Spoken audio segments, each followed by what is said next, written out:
Can you guys hear me? Okay, it's good. What's going on, guys? How you doing? Welcome to another Lapeef Politics. I am your host. I am the chaotic truth. Um, Salute to you all. Happy Tuesday, September 13th. Positivity is definitely coming your way. For me, guys, we have a great topic for today. The topic is about the so-called Purge Law in Illinois. I know that this is a very touchy topic, but I also want to point out that this is a 746 page document. Um, if you are not an attorney, if you are not an expert in any type of law, I would not rush to conclusions here. I will keep an open mind about this bill. I don't necessarily think there's going to be absolute anarchy in the state of Illinois. Some people certainly do, but I would like to go over just a summary of it. But before I do that, I want to send out again another shout out to everyone in the Chizat or the chat. I want to tell you that you know you live in the greatest country on the planet. You live in the greatest time period ever, and you are capable of becoming anything that you put your mind to. So salute to you all that is in the chat. Guys, please, while you're coming in, get the likes up. The link is dropped. You can come on the panel. I will be bringing people up one by one, but if you want to come up for a panel, I will be doing a panel. But before I do all of that, I want to tell you a story that just happened today. This story has nothing to do with the topic, but I thought it was a very interesting story about the greatness of America. So I'm walking and I am getting a lunch. I'm not going to give you where I'm at. I'm not about to tell you. I don't want to get doxxed.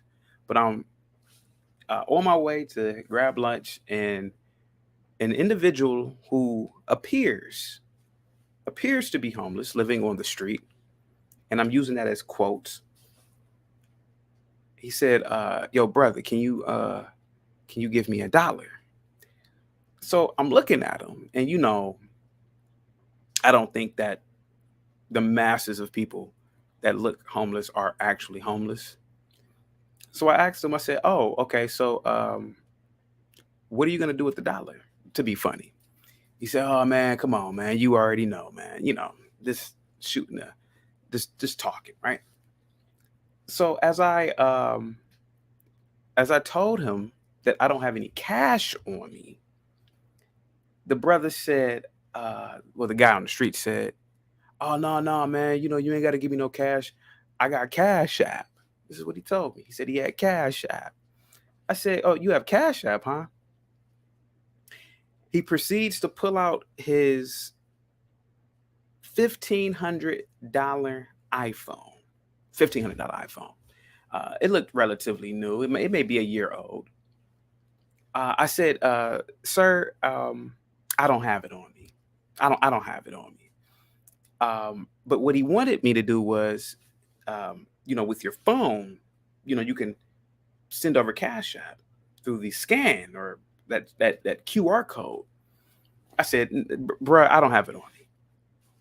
Now, mind you, he has a $2,000 phone, considering the fact that he's paying the bill on it, and also considering the fact of let's say the phone breaks, etc. He needs to get it fixed. He has a $2,000 device, 2,000, and he's on the street asking for $1, and has the nerve to say, I can I could send it to him via Cash App. I said, "Oh, he disgusted me at that moment." So I walked off, and I said, "I'm going to tell everybody in the Lapeef Network this story." And that's what happened. That's exactly what happened.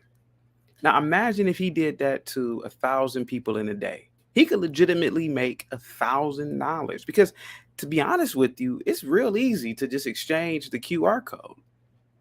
But I didn't do it. If you got enough money to buy a damn iPhone, you don't need $1 on the street. You don't need $1 on the street. And the nerve to say, I got Cash App.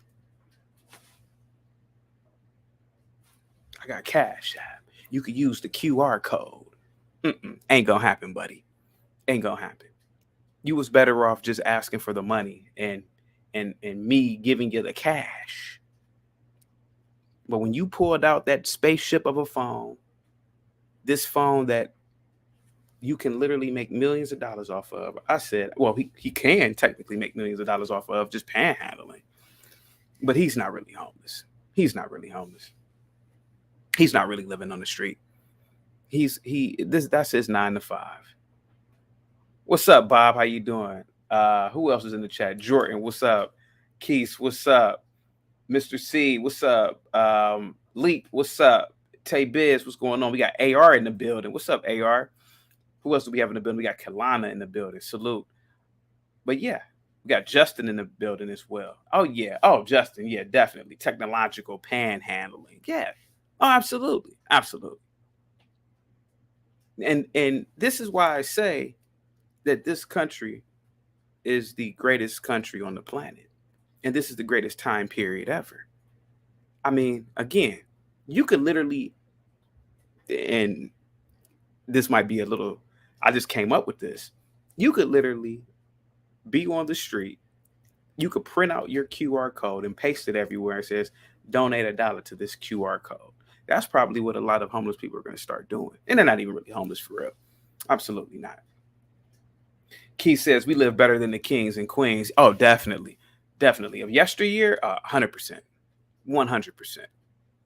Salute to all of you guys, man. I'm so glad that you guys are in the building. Jordan says, very true. So many ways to make money and get rich. Guys, please hit that super chat. Show the Lapeef Network some love. Show the Lapeef Network that you are a contributor. The Lapeef Network functions off of your views, your comments, and your contributions via the super chats. If you want to get your comments heard and read, please hit that super chat. Get those likes up, share the video. Let's get it rocking today. AR says it's a skill. Panhandling is like a black trade. No, AR, I gotta disagree with you, sir. It ain't just a black trade. I've seen a lot of whites begging. I've seen a lot of Hispanics begging. I can never sit up here and just solely say that panhandling is a black trade. Now I see a lot of different types of people. I ain't about to sit up here and say, no, that's just exclusive to blacks. That ain't true. I see you in the back, Roni. Give me a second. Just stay in the back for me, a couple of minutes, all right? I'm going to bring you up. But yeah, guys. Oh, we got the first super chat of the day. Andrew Edwards with the $10 super chat says, support the network. Oh, with the fresh fizz aid on there. Guys, believe it or not, in high school, I know some of you are going to hate on me. I used to have 360-degree waves. They were like 200 and something degree. But nevertheless, I had some nice waves. I used that. I can't think of the wave concoction. It came in that orange bottle. And we would be in school. And, we would be showing off in front of the girls. We'd be like, yeah, you know what I'm saying? Talking. That's how we used to talk, talking hood. But we weren't really hood. We have our little brushes like, yeah, girl, what I'm saying? What you want to do at the school, girl? And my nice little waves, man. But salute to you, Andrew, with those whiz-aves. Yeah, I had, I think at one point I probably had about 300-degree waves, about 300-degree waves. Yeah. DAX, that's what it's called, DAX. I haven't had waves in about, 17 years maybe. Murray's. Not, is it Murray's or DAX? I can't remember, but I know I used to have waves back in the day when I was a teenager, when I was in grade school and first year of college. But I started growing my hair out. I want my hair to be nappy. I want people to know that I'm African. I want it to be nappy, curly. You know, I love my hair.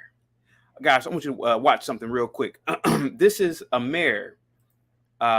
This is a mayor. This is a mayor in Illinois. And obviously, let's be completely honest, he hasn't read the entire document. He has a legal team, of course, you know. So I'm pretty sure people are running around saying that Illinois is just going to go into chaos. But if I were you, I would actually attempt to at least read the document. You know, I don't want you guys to think that it's going to be like the movie Purge out here, when clearly that is not the case. And just be fair and objective as well.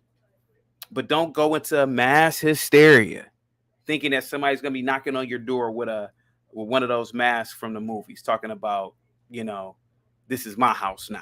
This is my car now. I don't think it's going to work like that. Let's play As of January 1st, 2023, the following things will go into effect, and people need to be aware of this. It abolishes cash bail for almost every offense. This includes, but isn't limited to, kidnapping, armed robbery, second-degree murder, drug-induced homicide, aggravated DUI, threatening a public official, and aggravated fleeing and eluding. Offenders released on electronic monitoring have to be in violation for 48 hours before law enforcement can act. They could almost drive to Alaska before we can even look for them. It denies victims their constitutional rights. And keep this in mind, businesses and homeowners. Officers will no longer be able to remove trespassers from your residence or your businesses. Someone could decide to live in your shed, and all we can do is give them a ticket. You have to decide what level of force is required to remove them and whether or not it's legal.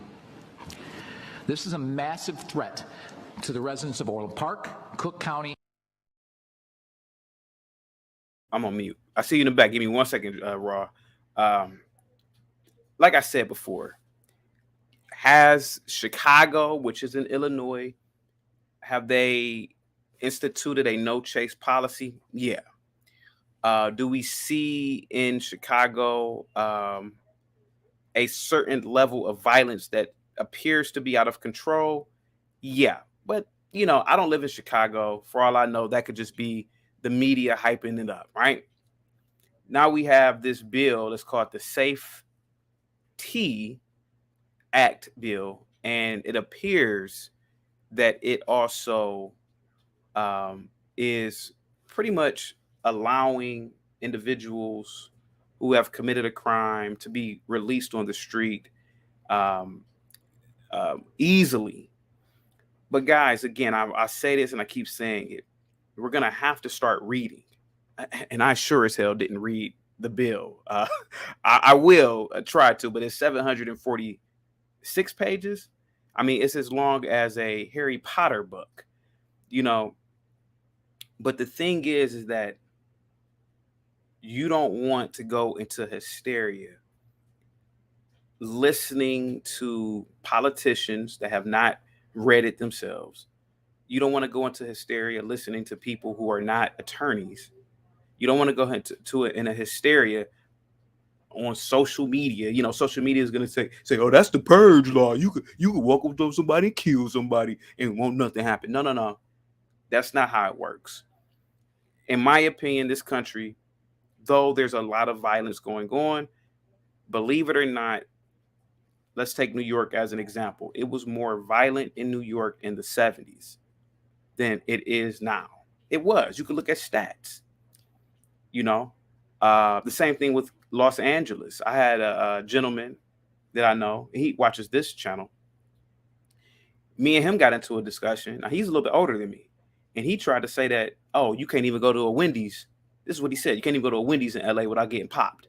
I said, sir, you know, what as I do, that it was more violence in the 90s than it is now in LA. He said, oh, man, come on, man. I'm like, dude, you already know that. LA had triple the homicides in the 90s than they do now. It's just that now we have social media and we could look at news instantaneously now. But crime was rampant and out of control in the 90s. Gang violence. Now there may not have been a lot of gangs in New York in the 90s, but don't get it twisted. People in New York were doing crimes hand over fist. So again, when you call in, please give your opinion. And I'm going to go over three different outlets, summary outlets, and attempt to interpret what this bill is. But when you call in, give your opinion, give your perspective, and respect the other opinions and perspectives of everyone else. Because let's be honest, none of us are. I know I'm not an attorney. I'm married to one, but I'm not an attorney. But none of us are attorneys. And until you read this document, this House bill, until you have a clear understanding of its totality, then whatever argument you present, let's be honest, can be debated.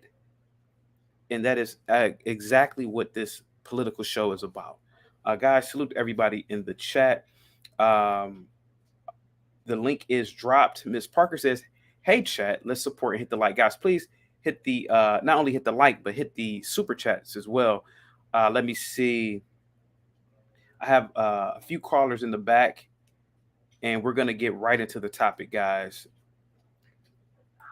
Raw, what do you think about this bill? Have you had the opportunity to read it?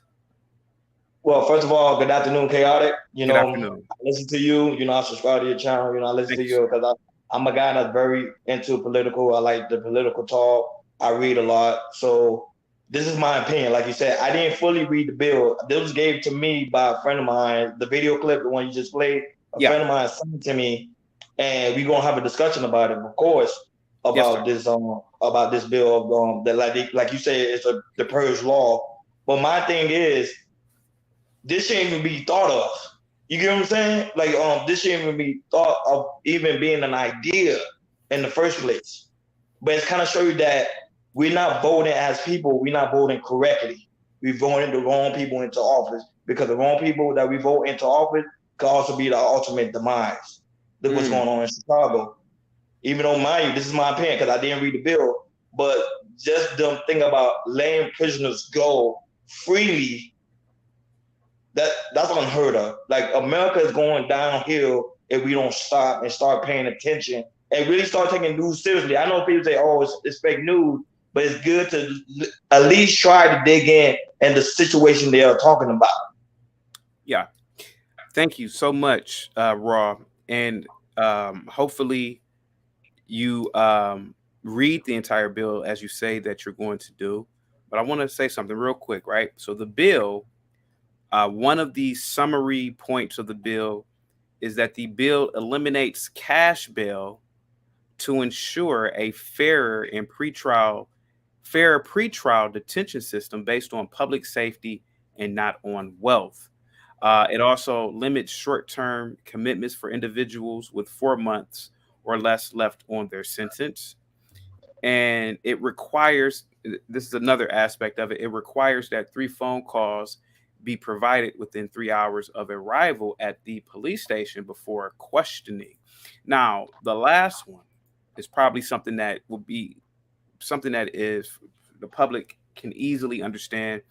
If I'm not mistaken, I when I was in college, I got thrown in jail once or twice for drinking at a bar and what college kids do. And, you do get a phone call. But of course, why would we use a phone call if we're going to get let out? It's just a disorderly drinking charge. But to my knowledge, when you are arrested for a crime, you are only allowed 1 phone call. I don't know if you've ever been incarcerated for any type of crime, but if that is the case, then this bill will, if it allows you to get 3 phone calls, I think that actually is a benefit if you are, for example, calling your attorney, calling a family member, etc.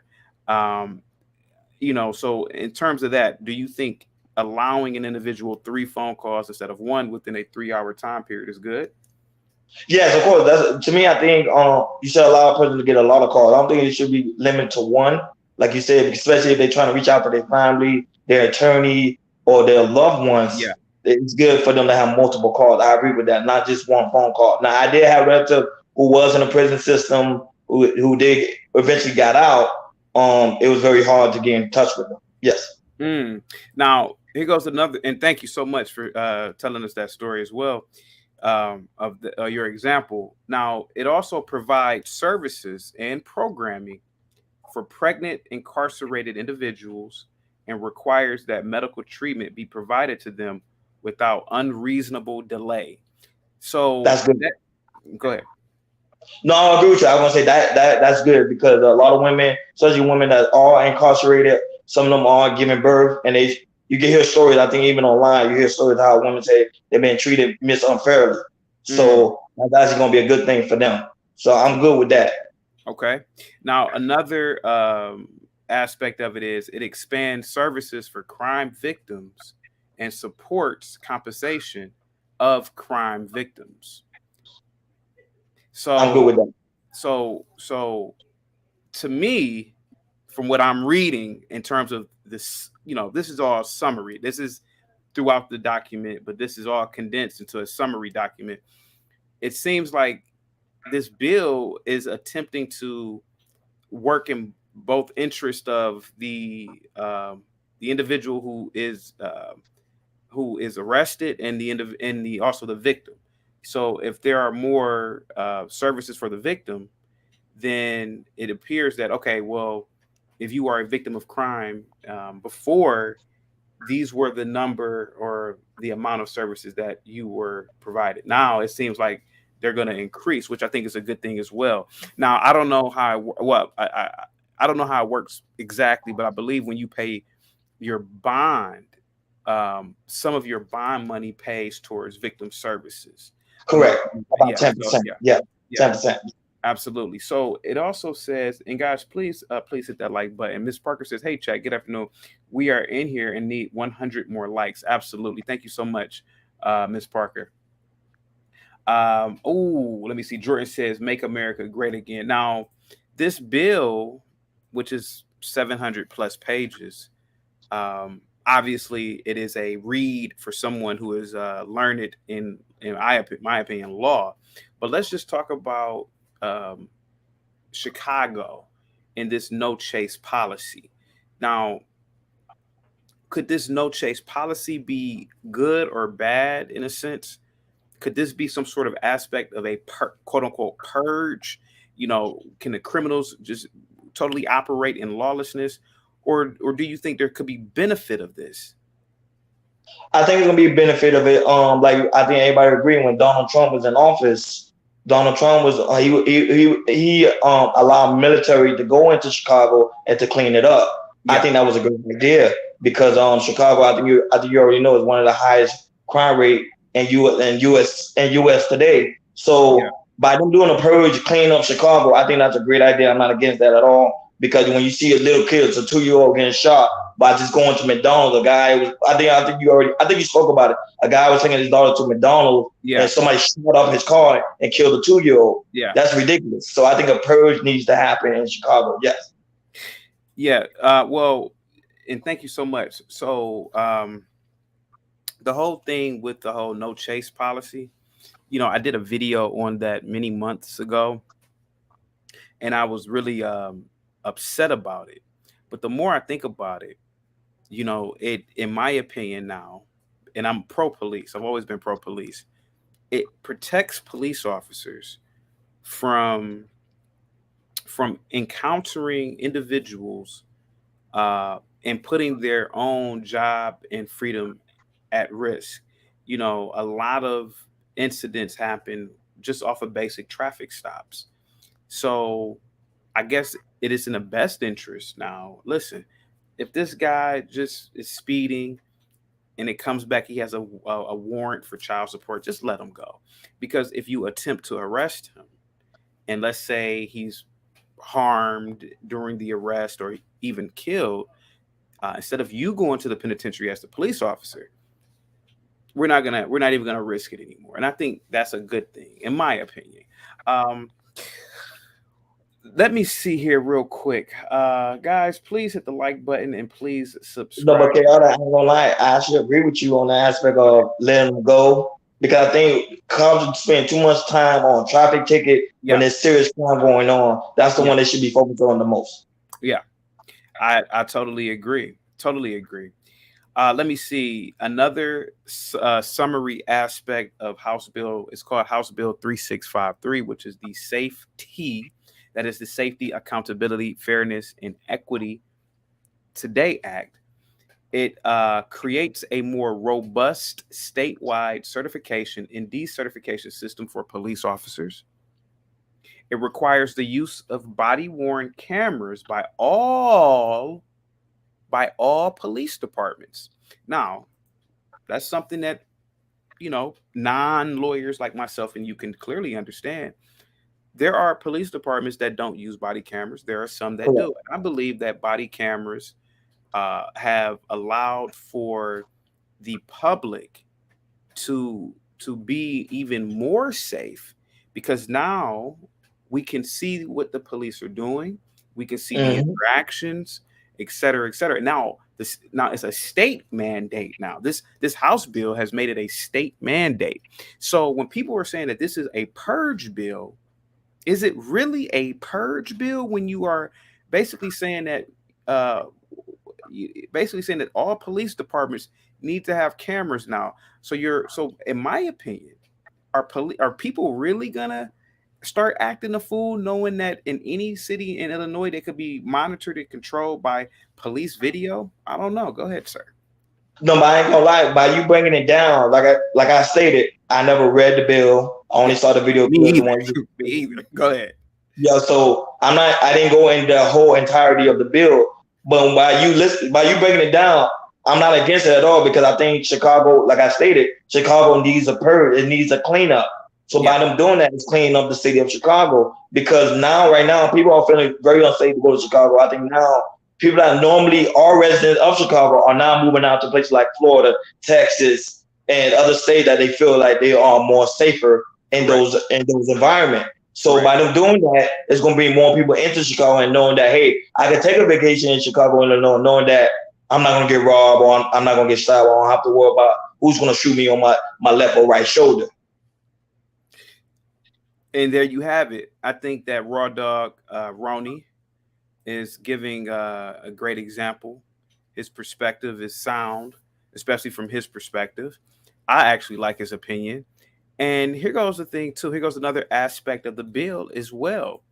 It empowers the attorney general to conduct pattern and practice investigations.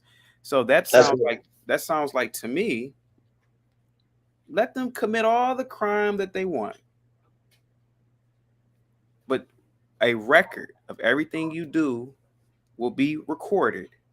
And I think that's if you get indicted for something, I think that it will lead to further charges for previous crimes as well. That's what that sounds like to me. Now, I'm not an attorney, sir. If anybody's listening, I'm not an attorney, but that's what it sounds like. So if this is really a purge law, quote unquote, this doesn't sound like the movie. This sounds like, you know what? Crime has gotten out of hand. We are every time something happens, we're held liable for just something as simple as a traffic stop. But how about this? We're going to record everything you do because it's a statewide, mandate for all police departments to have cameras. Everything you do is just record it. So the attorney general, it sounds like to me, is allowing his or her county prosecutors and assistant prosecutors just to build up cases. And that's what happens a lot too. Hey, look, you commit all the crimes. Look, I used to work in law enforcement. A lot of times, let's take it down to something small like a department store. There are times where security or people know that you're stealing. They know everything about you. They won't say nothing. They'll let you come in there over and over and over. Then one time they'll catch you and you're in there and you're thinking, oh, I just stole this $30 shirt. And they'll bring up video of yep. you coming in there and you stole this, you stole this, you stole this, you stole this, Yeah. and now you're getting charged with everything you've done on a backlog.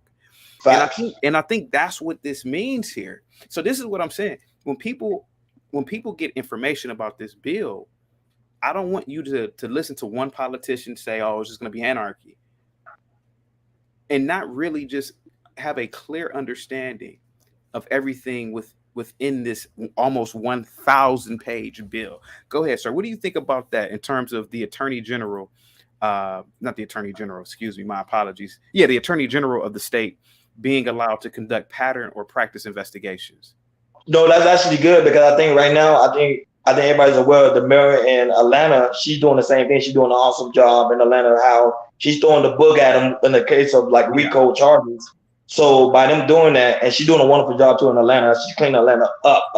So by them doing that in Chicago, I think that's great because like a lot of people today are feeling very unsafe in Chicago. So by them doing the backup, let's do all the way back and let's bring it up to the present day of today, it's going to keep a lot of people off the streets. Okay. Now, thank you so much for bringing up Atlanta in that example. The for anybody who does not know, the Attorney General, not Attorney General, excuse me, the DA, the Atlanta DA. Hey man, that black woman, man, I already know. She is tough on. She is beginning to be tough on crime, and she is putting cases on people because here goes the thing, and this is kind of off the subject, and I apologize. Atlanta has a lot of millionaires. Atlanta has a lot of a great economy, and Atlanta is a unique city. And I'm going to bring up race. You don't want all these black millionaires to leave that city. You don't want all these influential black people to leave that city. So the DA, she has a responsibility to protect the public. But let's be honest, no city wants the people who are really making the money to leave that city, which are those millionaires, which are those black business owners, those black individuals who are high earners in any career facet. Individuals who are able to bring money into the economy, to the midtown, uptown area by shopping at those restaurants. I mean, eating at the restaurants, shopping at the stores. So in my opinion, I think that what the DA is doing a great job. Let me get into some more aspects of this bill. Guys, please hit that like button. Please subscribe to the channel if you can.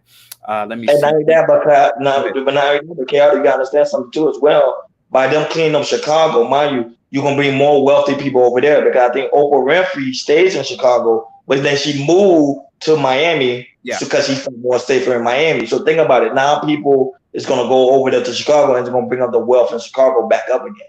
Yeah. Another aspect of the bill is, excuse me, it provides for mental health awareness and screenings for officer wellness as well. I think that again, for the body politic to function proficiently, I think that the police officers, whom by the way, they work a lot of hours, they have to deal with a lot of different, each day is different. They have to deal with incidents. Maybe they see a horrible car accident. Maybe they are involved in a shooting, etc. These people, cops, even though they are heroes, they're still human beings and they have emotions, and you got to worry about their mental state. And I think that this bill, it creates it where, okay, well, now more money will go into funding supplemental programs for officers to seek mental health services, etc. And I think this is great. So again, is this really a purge bill? I would love to have mentally stable officers on the police force. Go ahead, sir. What do you think about that? I think they just need to change the name from purge or something else because I think they use the word purge is scaring everybody because we think of the movie. Yeah. The way you breaking it down, I'm not gonna lie to you. It sounds very I'm with the bill now because the way you stating it, it making it seem okay. It's making Chicago safe. But when somebody hear Purge, the first thing that came to my mind, I'm not gonna lie to you. I was like, oh my God, now Chicago gonna be on an all-time high. But it seems like it's making it more safer. So I think not only that, but when it comes to the police force, I have a relative that actually is a lieutenant in the police force, and he's telling me like a lot of them do deal with trauma.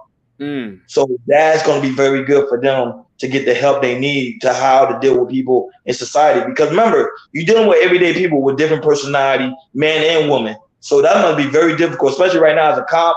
Even when you're trying to talk to somebody, they could be like, he's harassing me. So and now their job or their career is threatened. So I think this is very good, very important. Okay.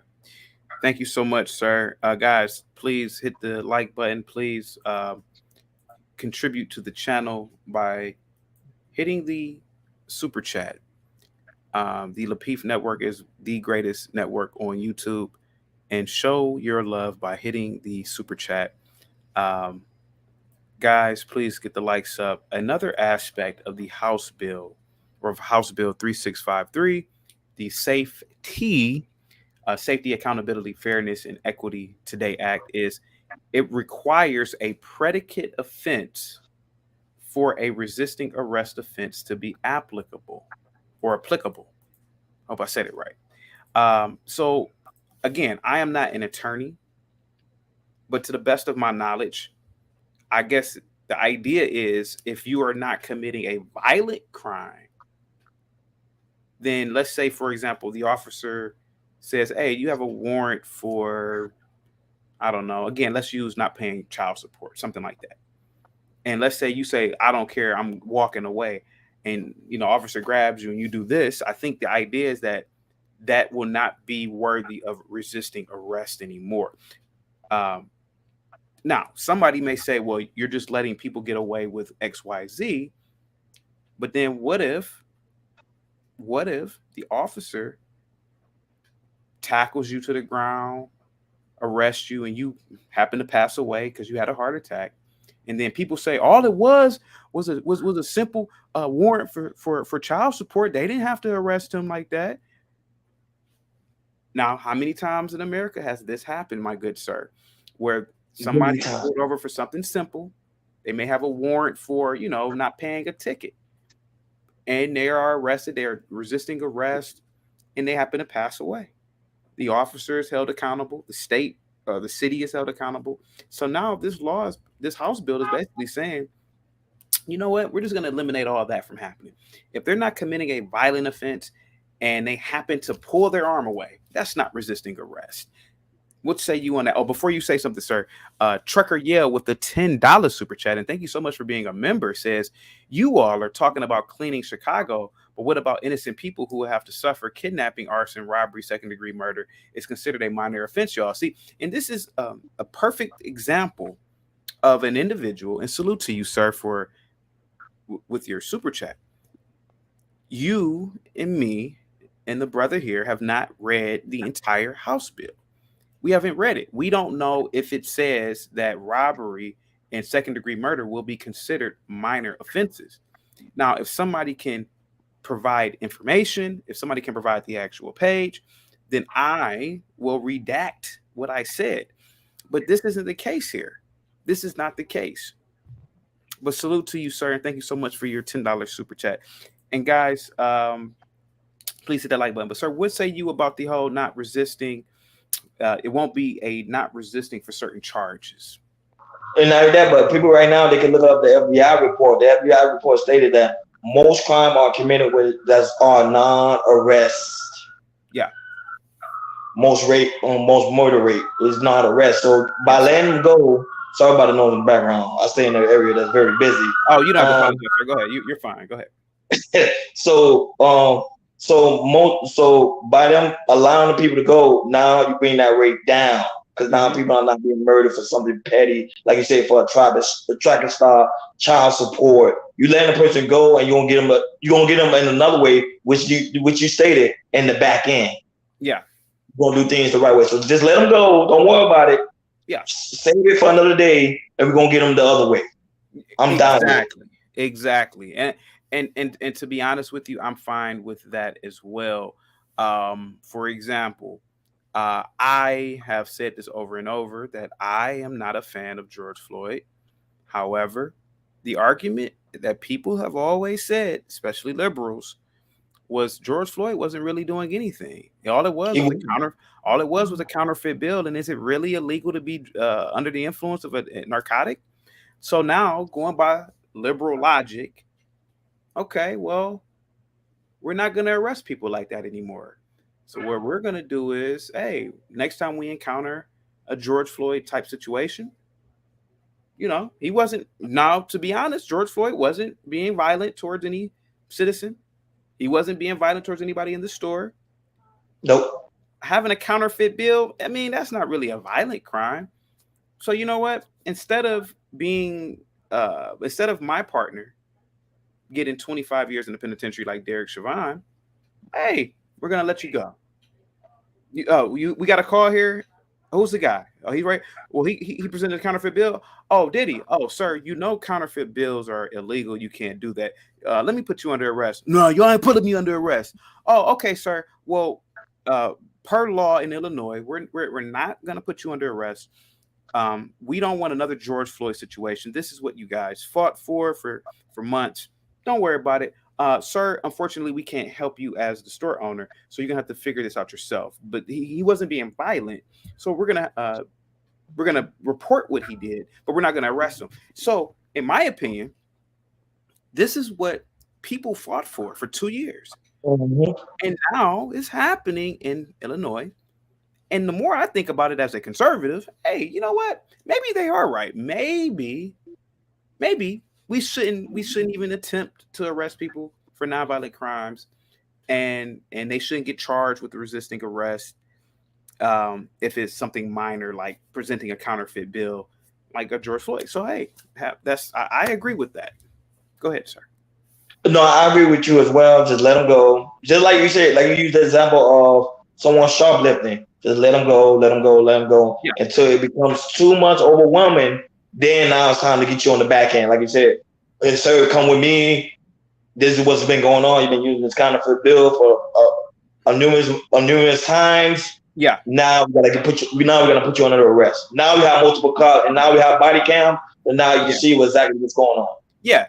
So what I want people to understand is that what is taking place in Illinois, from my rudimentary understanding of it, is that you are getting essentially what you fought for in the BLM protest for 2 years. You are getting what you wanted. People literally were saying he didn't do nothing. All he presented was a fake $20 bill. Why are you guys arresting him? So now what's happening in in Illinois, is that we are going to give you everything that you've wanted, right? You hollered and screamed about mental health for police officers. You hollered and screamed about not being or not wanting to be arrested for nonviolent crimes. So we're going to give you these things now. And essentially, George Floyd, I'm going to use him as an example, he wasn't really being violent towards the public. So we're going to give you that. So all he was doing was presenting a fake $20 bill, and he was high. Nothing wrong with that. So now we're going to give you everything that you've asked for. And that's essentially what's going on in the great state of Illinois. And I support Illinois for these measures. Believe it or not, as a conservative, it also requires the permanent retention of police misconduct records. Again, I don't see how this is a purge type document. If you have a misconduct or any type of report on your police file, it shouldn't be expunged. And if you're on a force for 20 years, hey, keep it on there. I think that this House bill is making everything transparent on both the police end and on the end of the public in terms of the individual who is being arrested or attempting to be arrested. Let me see. It also says Let me see. It removes the sworn affidavit requirement for the filing of police misconduct complaints. Okay, let me see. Removes the sworn affidavit requirement. So I'm not aware of how that procedure actually works. So I don't want to talk on it. It prevents police departments from acquiring and using certain military surplus equipment. Now that's okay. So what do you think about that, sir? Go ahead.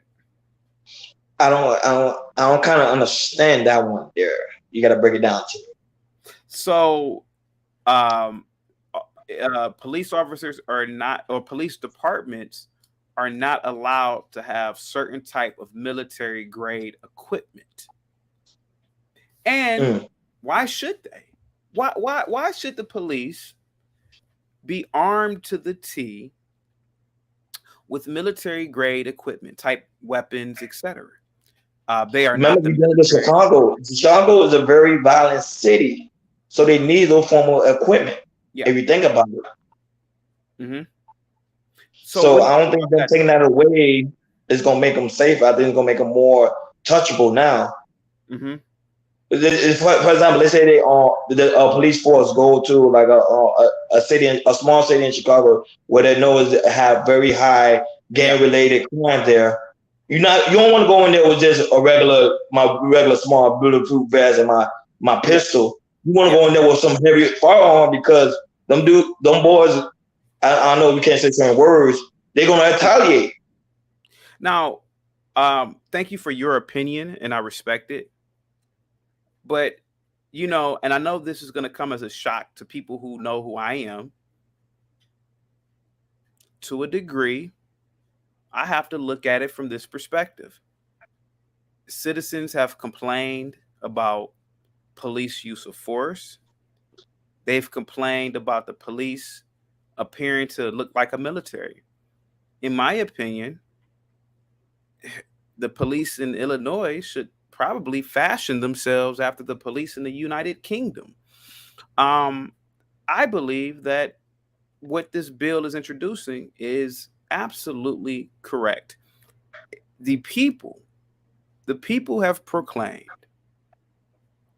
that Black cities, especially, are not violent. Inner city neighborhoods are not violent, and it's only a handful of people. So why should the police be armed tooth and nail like the military for only a handful of people? Because again, those armored tanks, those military grade weapons, they all are paid for by the people. So why should the people have to continue to pay for all of this equipment for only a handful of people? I see the logic in that. Go ahead. Get the floor. No, I agree with you when you come for the aspect of the logic. However, when you deal with people that's very rough in that city, that small group of people, they're very rough, and they be going there. They mean business. They don't mean play. Yeah. Thank you so much, John the Baptist, for the $10 super chat. John the Baptist says, "Who is setting the moral standard for the purge?" Now, John the Baptist, hear me out. In my opinion, this is just the chaotic truth's opinion. The people setting the moral standard for this quote unquote bill are the people who are looking out for the best interests of the people who fought for everything that is in the bill. People have said time and time again that the police should be wearing body cameras. The police should not arrest people for nonviolent crime. The police should have different tactics. I'll give you one, for example, John the Baptist. Thank you so much for the super chat. It's highly the Lapeef Network definitely appreciates your donation. One of the aspects of the House bill that says reforms crowd control and arrest techniques, including banning chokeholds. Now, I have had women. I don't want to say her name. I don't think she wants me to say her name on this panel. Literally cry on my panel, right? About the use of chokeholds and the use of other physical techniques when dealing with individuals who have been deemed as criminal. So now this bill is pretty much resolving an issue. You say that you don't like chokeholds. You say you don't like foot on backs and all that. Well, how about this? We're not going to do those things anymore. So now, when we encounter a 6'4", 275-pound man who's acting a fool and resisting, we're going to do everything that you wanted us to do. We're not going to engage in those techniques anymore. So when you're dealing with someone who's 6'5", 244 pounds, because you're not using chokeholds and because you're not able to do other techniques, well, essentially this person is pretty much free to go because there's no other way to arrest someone like this. And in my opinion, this is what you wanted. And I think that you should applaud yourself for this monumental House bill going through, which will go through officially January 1st, 2023. You fought for this. So now when your 6'4" family member who has a history of mental health starts to go crazy, now the police are not required to arrest because going crazy is not really a crime when they come to the house. So now, in my opinion, it protects the police. It protects your family member because you don't want your family member to end up like George Floyd, right? So your family member could act a fool. And the only thing that the police can do is wait for them to actually become really violent. And then they can come in and do something. But until they become really violent, they could tear up the house. They can act a fool. And the police are not obligated to do anything. And in my opinion, that's a good thing because that's what you wanted. And I agree with what you want. This is America, greatest country on the planet. And you finally have gotten your way on a political scale in Illinois, at least. And truth be told, I think this should happen in other states as well.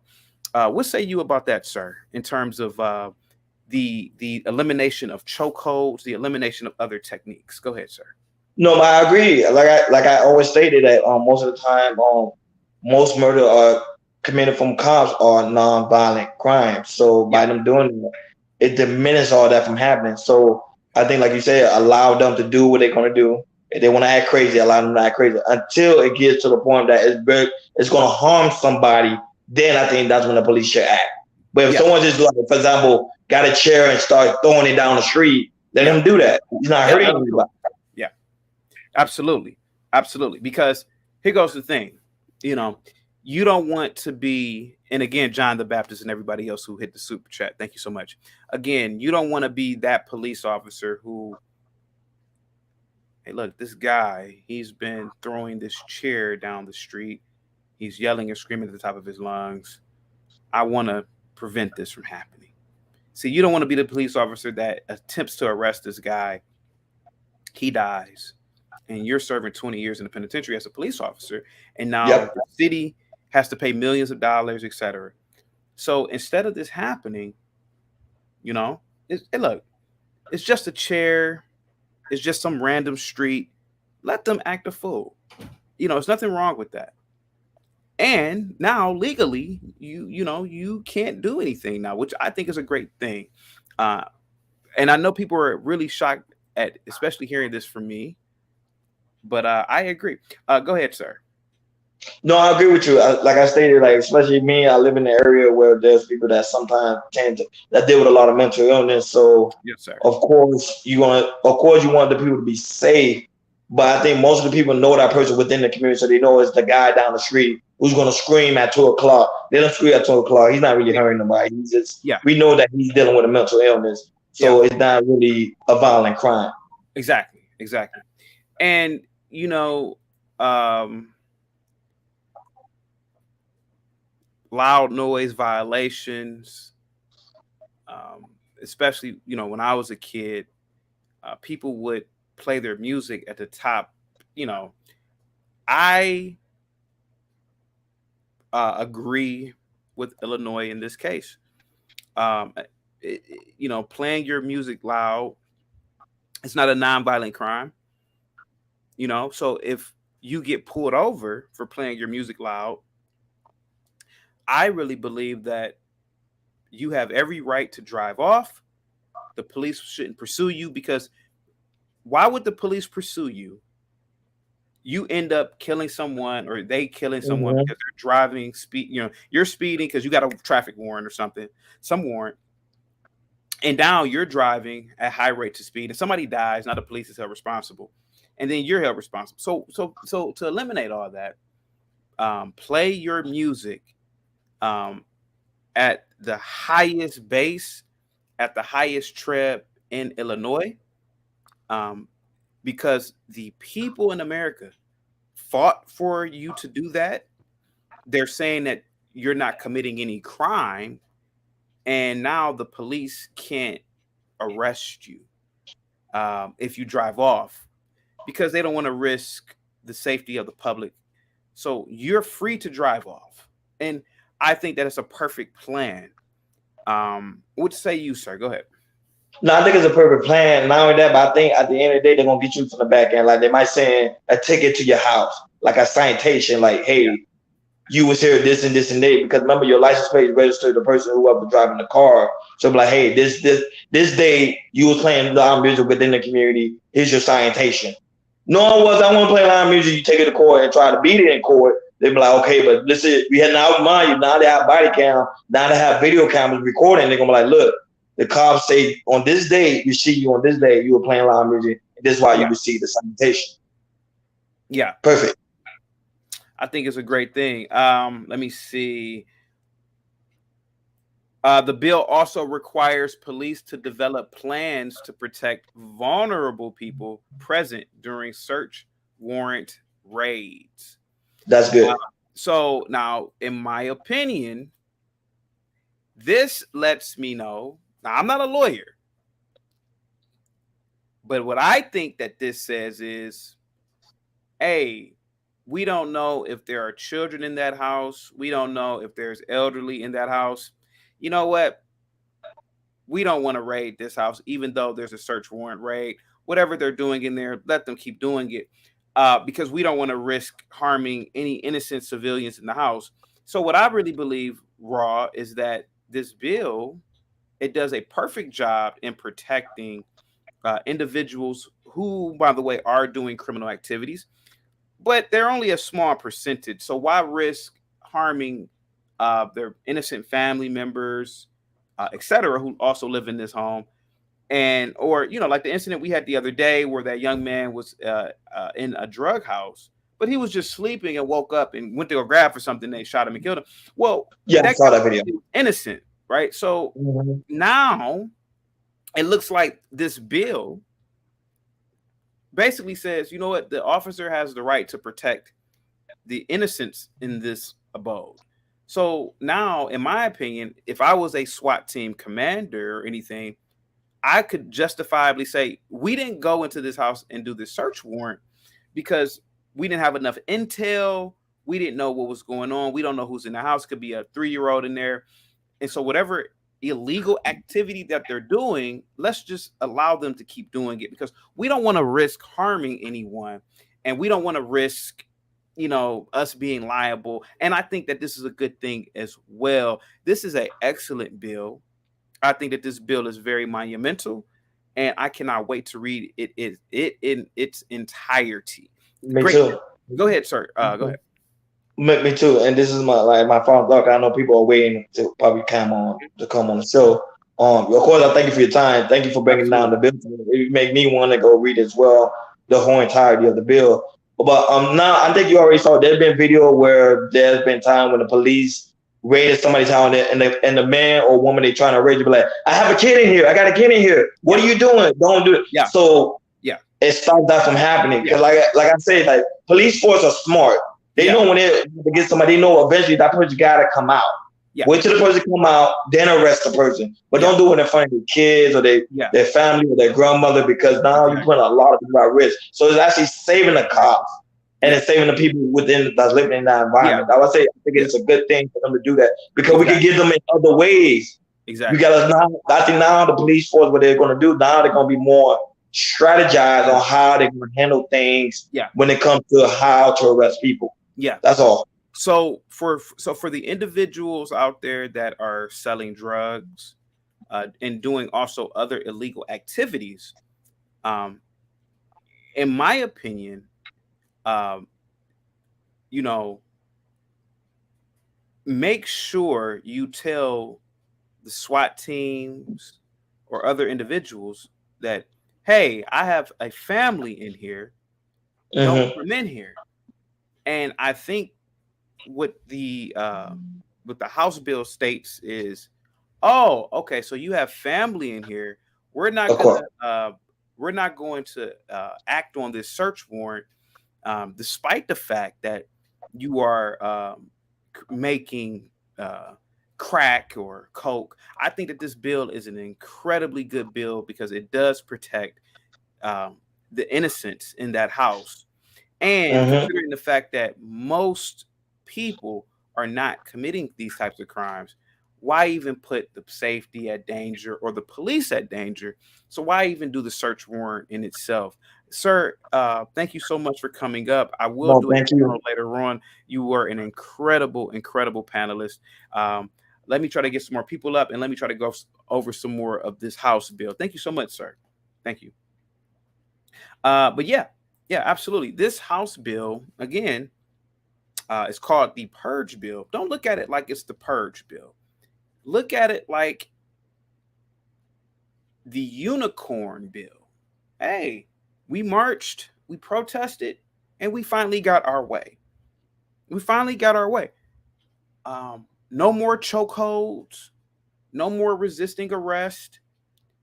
You know, if you are an individual that you don't have a job and you go into a store and you say, you know what, I need these items here.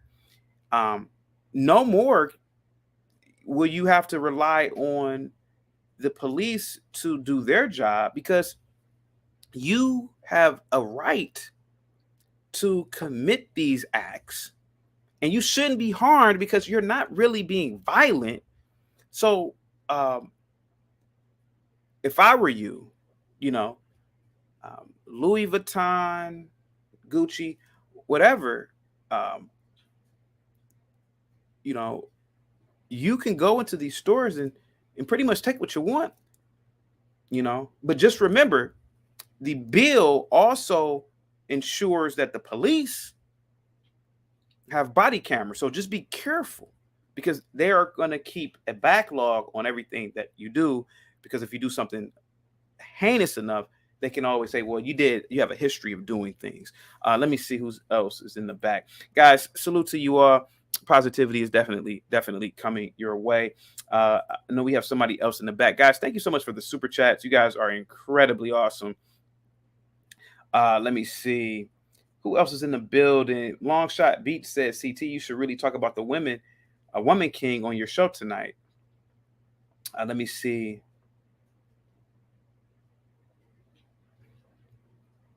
Give me 1 second, guys. You guys, Alonzo, what's going on, man? What do you think about this bill? From certain, obviously, I didn't read the whole bill. I gave you summary points. What do you think about this bill, sir? For example, what do you think about the whole chokeholds are banned, and there's going to be reforms on physical arrest techniques? For example, police have always been known to put their foot on your back to pretty much subdue you, particularly if you are a bigger man. It seems like if you can interpret the law, it seems like you won't be able to do that anymore. Something like that, sir. What do you think about that? I think that's a great thing, sir. I think this bill may be a double-edged sword. Yeah. From some of the, I haven't even taken a look at it. So I'm literally just going off of the, the points that you've touched. But here's the danger in a lot of what's going on. Mm-hmm. Like you said, what happens to the guy who's the store owner who is maybe a pillar of the community and actually lives and employs people in that community. Yeah. And now a guy comes and steals and steals and steals and steals and steals and steals. Well, now nothing can be done to him. He can't be arrested or anything. So I get the bleeding heart of the Black community that, hey, listen. We're not just going to use Black. We're going to use this community, period. It's not just a Black thing. It's the entire state of Illinois. Go ahead. Just for the sake of the argument, I don't really want to bring up race, but for the sake of the argument, just everybody. Go ahead, sir.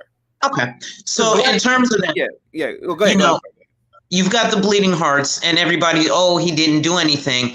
But realistically, what happens to me, the business owner, who now this guy is, well, my premiums are going to go up. I got to get my windows fixed, all that stuff. So now my prices rise higher. So now when you come to the local store to get your gallon of milk, it's the same $4.50 that it is at the Walmart or the Super Saver.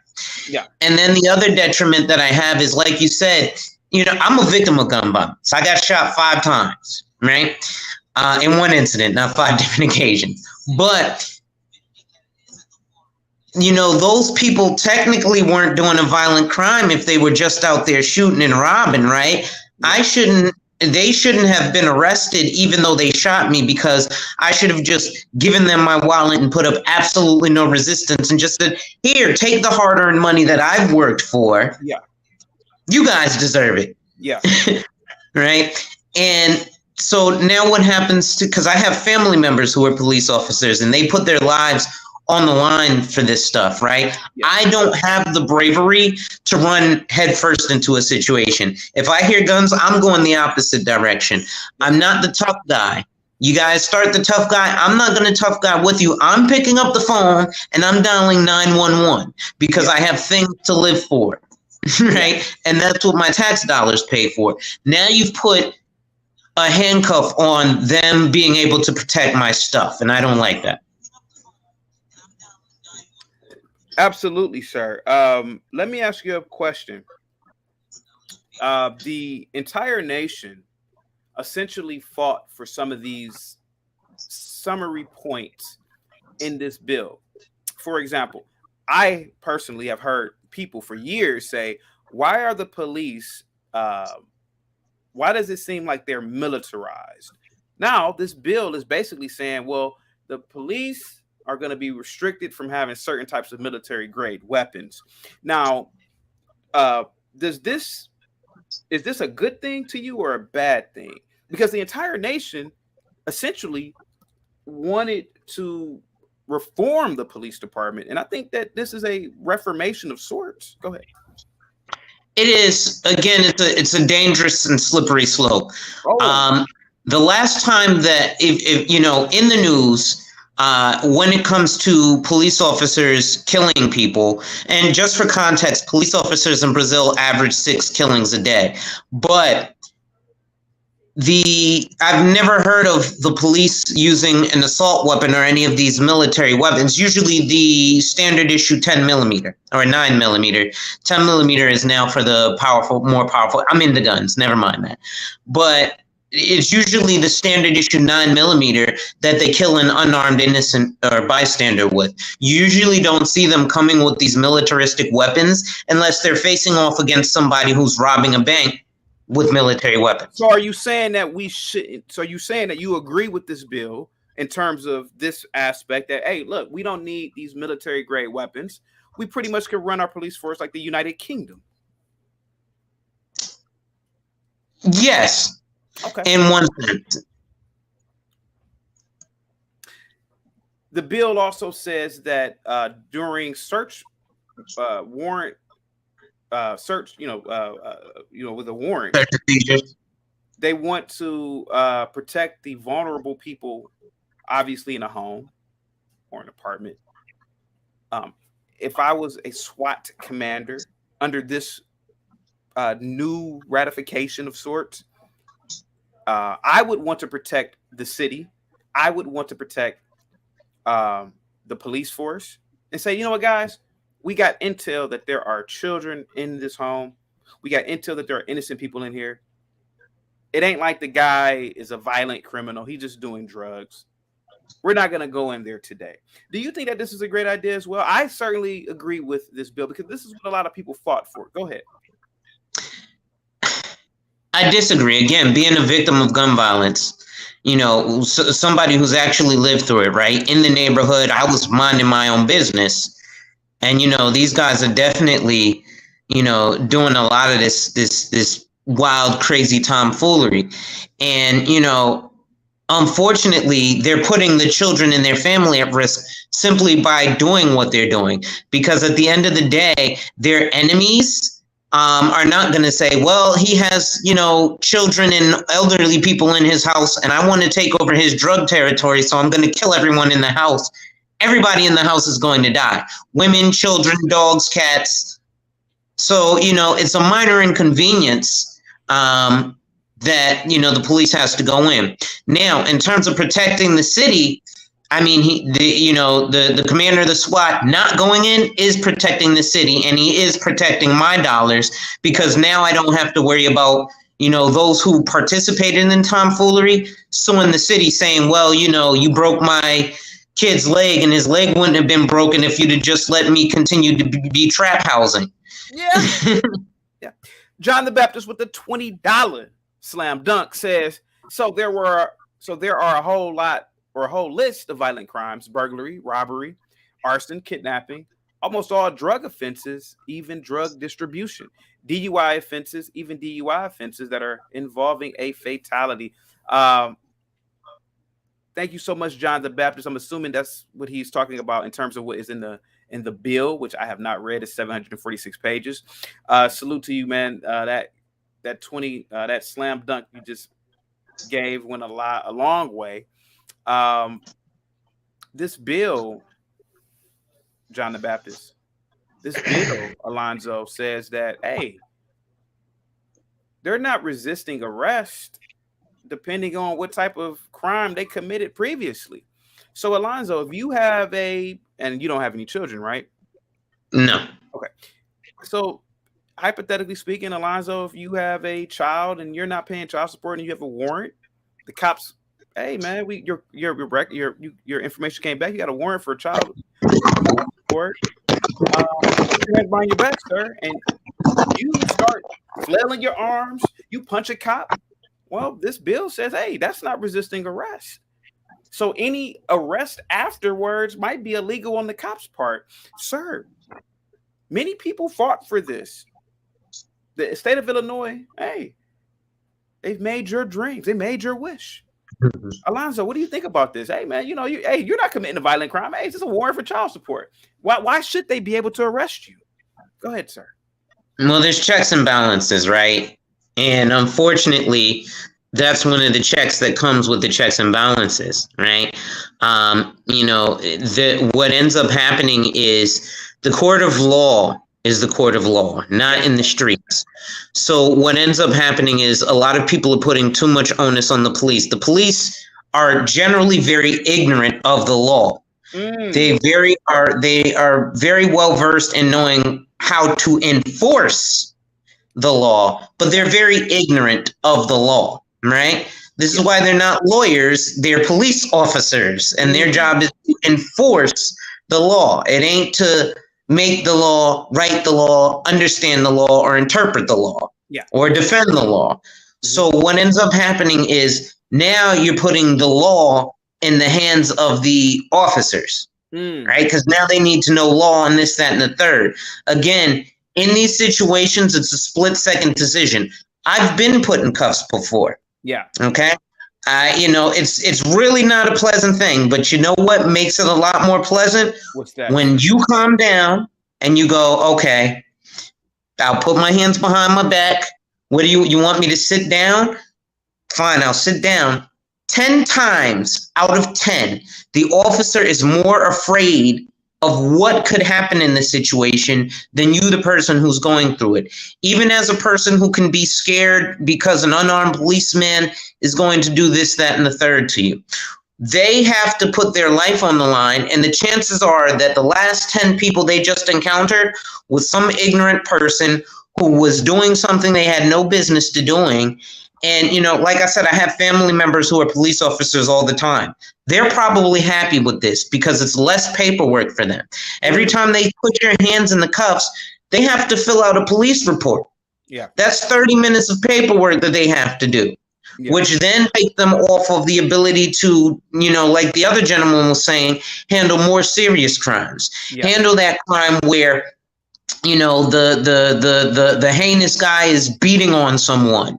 Or, like these kids are outside playing the knockout game. All these kind of things that the police need to be there as a deterrent, just physically there, their presence.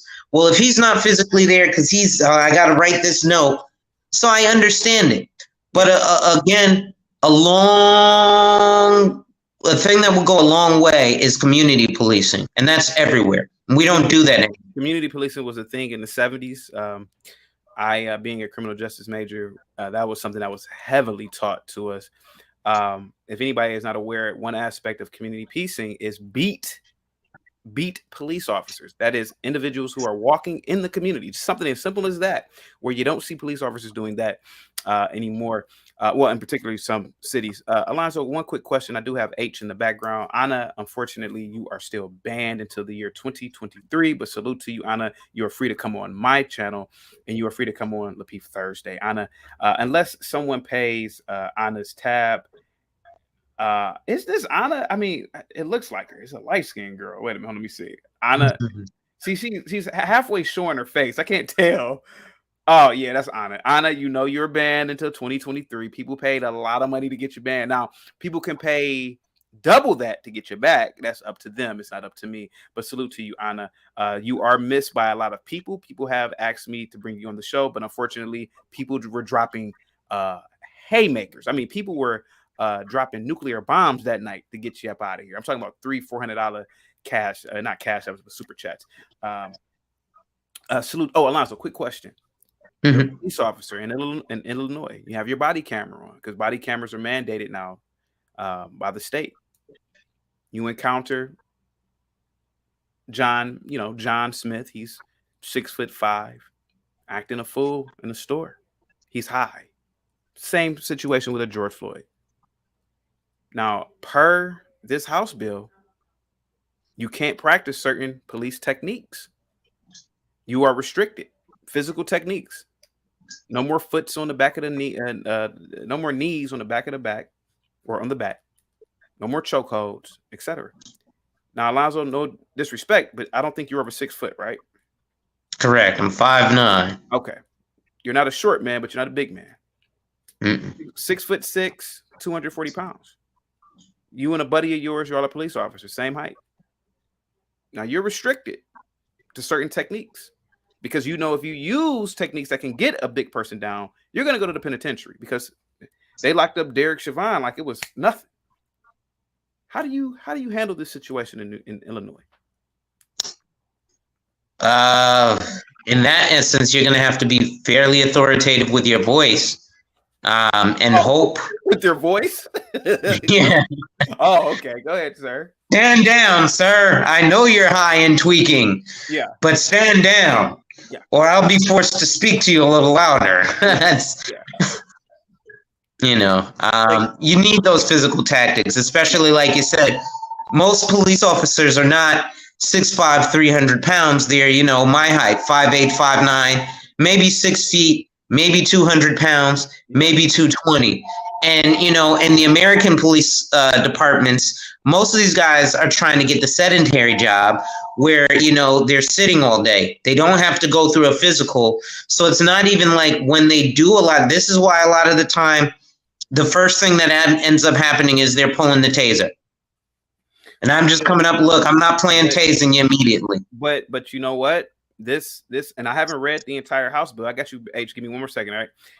Hey, look, I haven't read the entire House bill, Alonzo, but maybe per this House bill, you're not allowed, or per the new law that will go into effect, you're not allowed to use the taser for this situation. Yeah. Not a violent situation. Hey, all he's doing is he's in the department store just flipping over clothes. They're just clothes. He's not harming. Yeah, but somebody got to pick that up.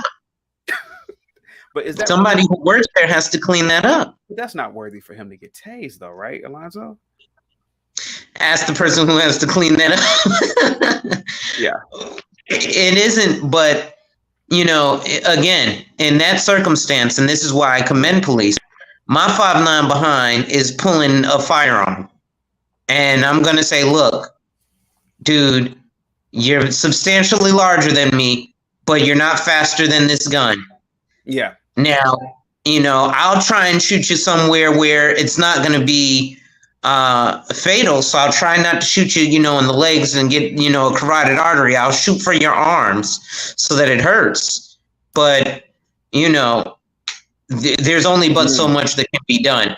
I think this bill, like I said, it's a double-edged sword, and it's going to handcuff a lot.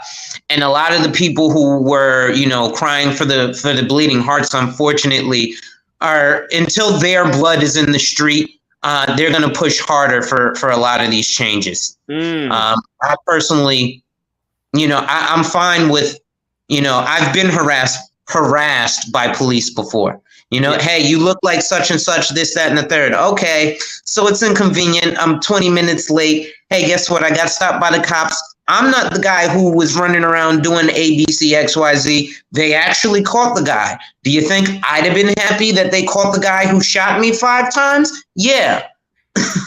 So, for me, it's a minor inconvenience. But like I said, the guy who shot me 5 times wasn't thinking about a bill. He wasn't thinking about, like I'm pro 2A, Second Amendment. He wasn't thinking about the Second Amendment. I got shot with dirty bullets. Yeah. Right? So, and again, I got shot in the head. So, I thank you. Absolutely, guys. That was the lines on the ones and twos, guys. We're over here talking about House Bill 3653. Which is the Safety Act. Excuse me, guys. It is the, excuse me, where is it at? Where is it at? It is the Safety, Accountability, Fairness, and Equity Today Act, aka the Purge Bill. A lot of people don't understand what it is about. I certainly am not an expert in the legal field. I can only give my interpretation of what I'm reading, but I've already run over summary aspects of the bill. H, what say you, sir? Are you in Illinois, and are you a police officer, sir? Keep it real. Oh, I am in Illinois, and I'm not a police officer. Okay. What I think it is, I agree that it is a double-edged sword. I mean, for one instance, as I understand it, thus far, I'm not fully abreast of, all of the writing in it. But think about something like trespassing. Whether it's on your own property or whether it's in a business or something like that. As I understand it, if somebody is trespassing, on your property or business property, then the only thing that they can do is write you a ticket. And what that leaves is they're not necessarily, as I understand it, going to remove a person from your property. So it appears that what's going to happen is after they write you that ticket, then that ticket, should I say, then that citizen or that business owner is left up to their own devices to use whatever force they deem necessary or legal in order to remove that person from their property. Now, that's a double-edged sword right there, because if you don't know the law and you don't know the limits of the law, and you take it upon yourself to use some type of lethal or deadly force to remove somebody from your property, then you're going to be accountable. You're going to end up in prison your own self. Yep. So in that instance itself, it's definitely a double-edged sword. And in the case of a business, I mean, same thing. If somebody comes to the local convenience stores and steals a pack of annihilators, you know what I mean? You don't want somebody shooting and killing somebody, or should I say, using that kind of deadly force on somebody that's doing something like that. In a sense, I can understand the accountability in it, though, as far as people and the police as well. Another thing when it comes to using certain type of force, let's be honest. Does it take 5 or 6, or let's just cut to the chase and use the Rodney King situation, which is one of the most famous situations. Did there need to be 13, 14, 15 officers against one guy? Now, that dude might have been high, he might have been on drugs, he might have been on any of those things, but as you can see in that video, it didn't take 15 people to deal with that guy. No, it did. No, I agree. You know, in the case of a George Floyd, you know, as you stated yourself, it appeared that he wasn't being violent at all. It wasn't like he wasn't being really violent. He wasn't being violent at all. I will admit, and people know I don't like the George Floyd. I don't like. I'm not. Listen, I'm not a George Floyd worshiper. I don't think he deserves any statue. Right. But I will admit he wasn't being violent. Right. So maybe go ahead. I'm going to cut you off. Go ahead. No, you're right. He wasn't being violent at all. And where the accountability comes from is in dealing with some of these police out here. You know, is because those policemen clearly escalated that situation. When you call the police in order to de-escalate the situation. Yeah. You know, a lot of times police get on the scene, you know, and they, you know, and I can understand it, you know, perhaps from their perspective, as far as them being, you know, a lot of in these small towns and cities, police are overworked, they're working overtime. But when you really think about it, do you really want a police officer to respond to a call that you made that has been working a 16-hour shift? No. I really don't want that. I don't really want that police officer coming to my aid. No. You know, because his judgment is going to be flawed. Yep. You know, because the man is tired. He's just a human being. So that man or woman is tired. You know, they're overworked. You know, they got a life. They got stuff to do. They're really trying to get off work. You know what I'm saying? And things like that. You know. Now, on the flip side, I look at it like this as well. Now, think about it when you're talking about the use of military type gear. Now, I've always thought like this, and I don't know if it makes sense, but ride with me on this. I'm listening. Now, if there's a police officer patrolling in my city, in my neighborhood, then in theory, a lot of these police officers are people from that community. You know, a lot of times they don't live there, but a lot of times they live in that community, right? Now, if the police officer from my community is policing my community, and he has a rifle, a shotgun, a pistol, a helmet, a shield, a stick, then if he's from my community, patrolling my community with all of these things, then if I live in that community, isn't that telling me that I need a rifle, a shotgun, a stick, a club, and a shield? You know what I'm saying? I mean, because think about it. We're all in the same environment. We're all in the same neighborhood. Yeah. So shouldn't I have all of those same things? Because the police officer or the police force or law enforcement is clearly telling me that in order for them to function in this area, they need all that. They need all of this equipment. Yeah. You know, so I never understood why, you know, there have been so many arguments about citizens, you know, having, you know, certain equipment. Now, let's be realistic. You know, I mean, everybody's not responsible, you know, but then again, when you look at the police officers that are from that community and are sworn to serve and protect that particular community, then guess what? If there are bad citizens and there are questionable citizens, and if those police officers or law enforcement are pulled from that particular community, then I think it's only logical to understand that you're going to get some bad police officers too. Think about it. If there are bad elements within the community and you choosing your police force from that community, then the law averages that said some of those bad seeds are going to go into the police department as well. Agreed. You know, I mean, you know, I've had a police officer mention to me before about people in the community actively telling, you know, or letting them know about different crimes that are going on in the neighborhood. And guess what? To an extent, I agree with that. You know, but this is why I backed that particular police officer up there. And he had no comeback on this one. I said, well, you know what? I agree. You know, if somebody's kicking somebody's door in and you look across the street and you see somebody kick somebody's door in, then guess what? Yeah, maybe you should assist that police officer and let them know what's going on with that person or perhaps who's doing that. And he said, yeah, you know, that's what I'm talking about. And then this is where I got it. I said, well, guess what? When you have police officers that are planting illegal substances in people's car, when you have police officers that are out here making false arrests, when you have police officers that are out here that are making false reports, and you are a police officer and you know who these officers are, then why are you not telling on them? Well, and he didn't have no comeback. It's funny that you say that, my good sir. According to this new bill, not only is there going to be a state mandate for every law enforcement agency to have body cameras, officers are ordered ordered to intervene when another officer is using excessive force.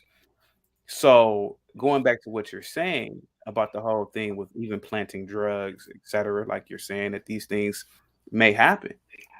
If you as an officer know or have knowledge of another officer's uh, supposed indiscretion, you may be charged as well. So this may help out the police force in terms of, hey, look, I ain't about to go to the penitentiary because of some dumb shit that you do. Excuse my language. Yeah, you got it. Yeah. You got So maybe this bill works in both ways, really. Yeah.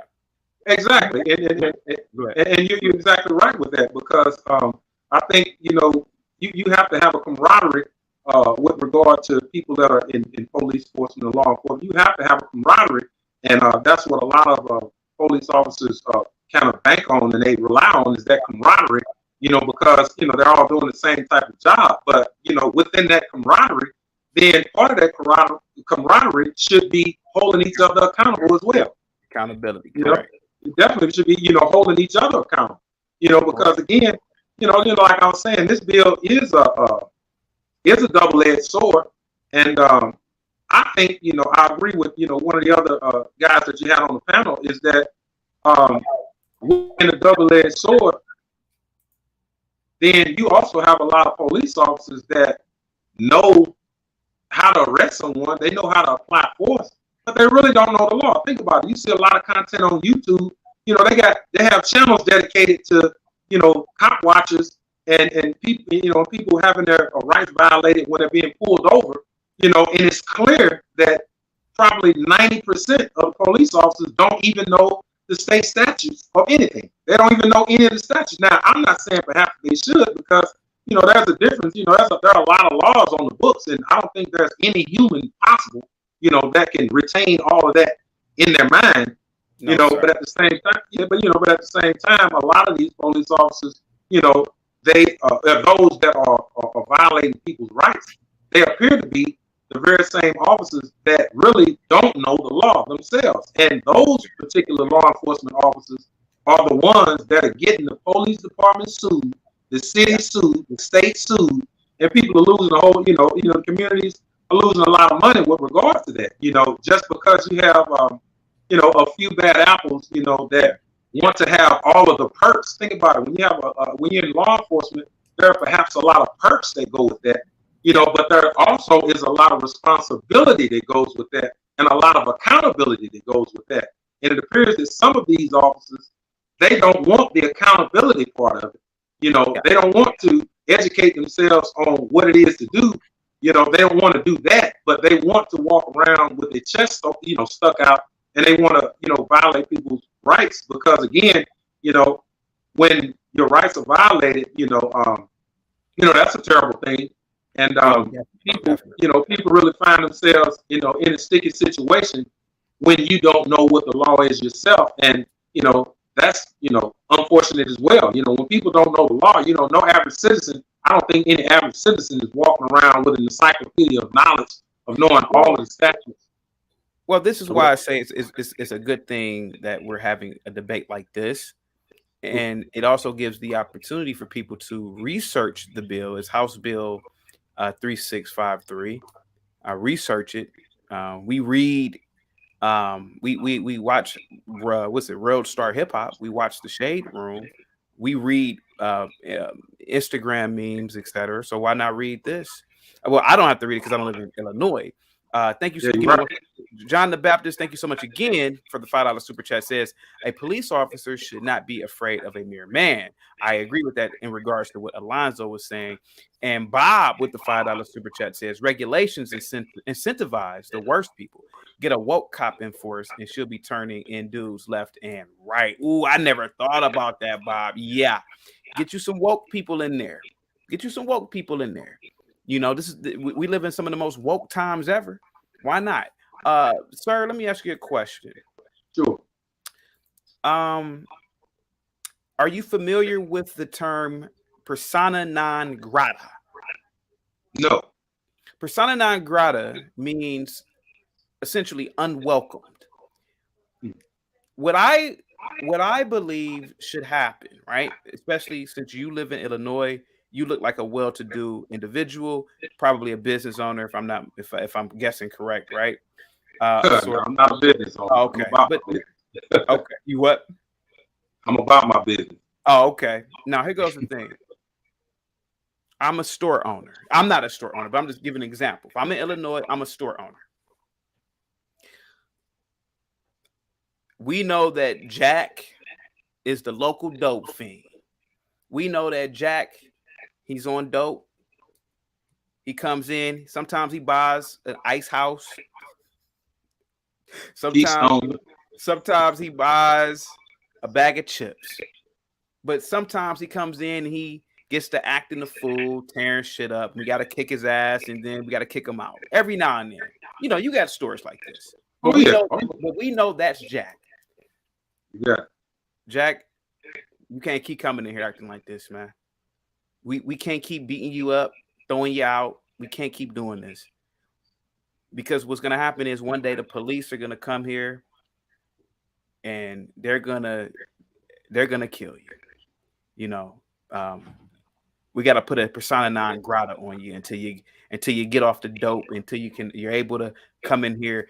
And I think things like that might work for local business owners, especially in your state now, because obviously what's happening is that the police ain't coming there no more, or because remember, they're not coming there for something petty. So the same thing should have happened with a George Floyd. Hey man, yeah, look, man, you can't come here no more with this. We ain't gonna call the police, man. Just don't come here ever again. You know. Exactly. And I think this should happen, right? So you won't get any more George Floyd incidents. You won't get any more incidents of police going to the penitentiary for 20, 30 years for them doing their jobs. Just start giving, if you're a business owner, give the local dope fiend persona non grata. You can't come in here no more. You can't come here acting a fool. We're done. We're tired of it. You can't loiter outside the store no more. Maybe these things will help, since the police aren't coming to these little minor disputes or domestic situations anymore. Hey man, hey John out there acting a fool, man. Well, who let him in? Oh man, you know we always let him in here, man. But you know every now and then he gets to acting a fool. See, instead of all that, just say, hey man, we can't listen. You're banned. You're banned. You're banned from the property. You know, and I think that I think that might work. I don't know. Well, you think about it, you know, that's a pretty good example, and I think that a lot of times, I think some of the businesses that I've visited, you know, with that type of a criteria, they may be the ones that have perpetuated, you know, the George Floyd type of situations. And what I mean by that is that, think about it, if you have a business and somebody's acting a fool or passing counterfeit bills, yeah, not welcome. Yeah, I'm saying it should never get to the point where Jack is in your store acting a fool and tearing up stuff, and he's allowed to come back in there. It should never get to that point, because the first time, you know, Maya Angelou said, you know, when somebody show you who they really are, believe them the first time. You know, so when somebody comes in your business and start tearing up stuff and acting a fool, then guess what? You're not welcome here no more. You know, you shouldn't have to accept that, you know, at all. You know, when there are people out in front of the store loitering, you go out there and say, hey, no loitering out here. And then that type of thing will prevent people from having to call the police about stuff like that.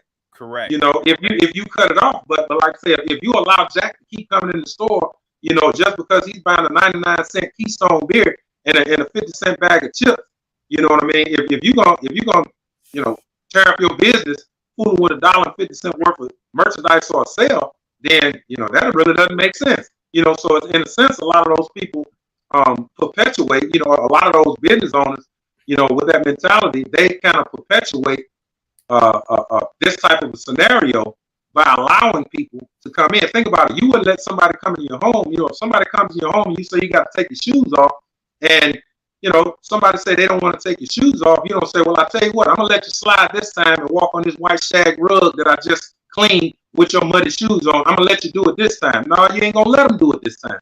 You're going to say, you can't walk on my floor with your shoes on, or you can't come in.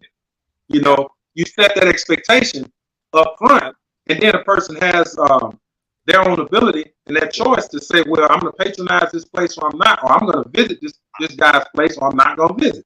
I'm glad you said that, my good sir. Give me a second. I want to say two things. Yeah, do you think? John the Baptist with the $2 super chat says, a mere man, 6'4", 275 pounds. Bob, and if you notice me laughing, he said he looks like a skinny Suge Knight. Salute to you, Bob. Thank you guys so much for the super chats, man. These super chats are so. Oh, we got Japrice in the house. These super chats are so incredible, guys. Thank you so much. Japrice says there will be a lot of George fentanyl Floyds, but maybe not though, Japrice. Maybe we can prevent them.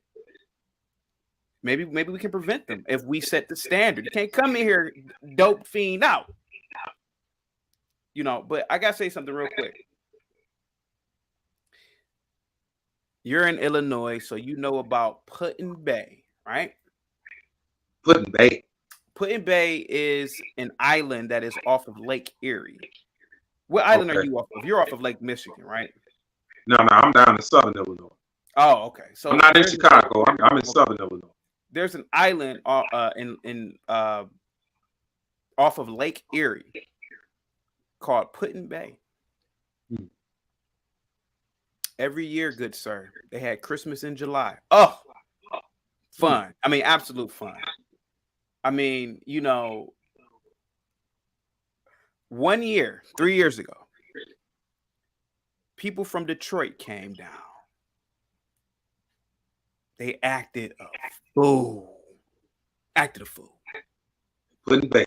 My good sir asked me, when's the last time they had Christmas in July on that island? Ask me.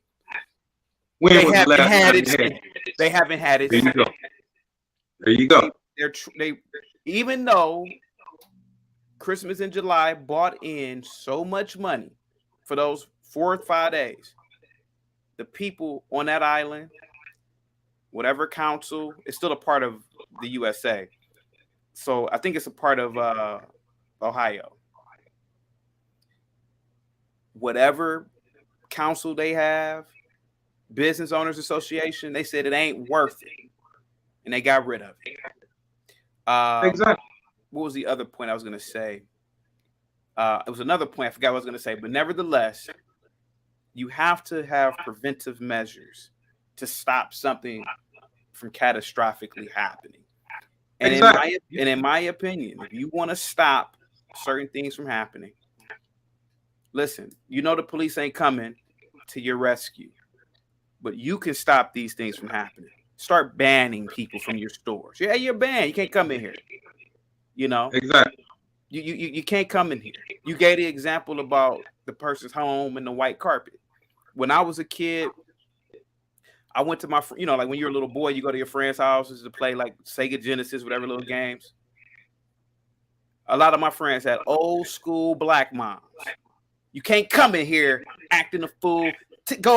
We had a little location in the basement. You couldn't come in parts of the house and walk up. No, it wasn't none of that. It wasn't none of that nice stuff. Couch got plastic on it. The first time you met her mom, y'all better go in the basement. Y'all ain't coming up here messing up my house. That's right. See, she wasn't nice, but she wasn't mean. She just set the tone right then and there. So the same thing with these stores, etc.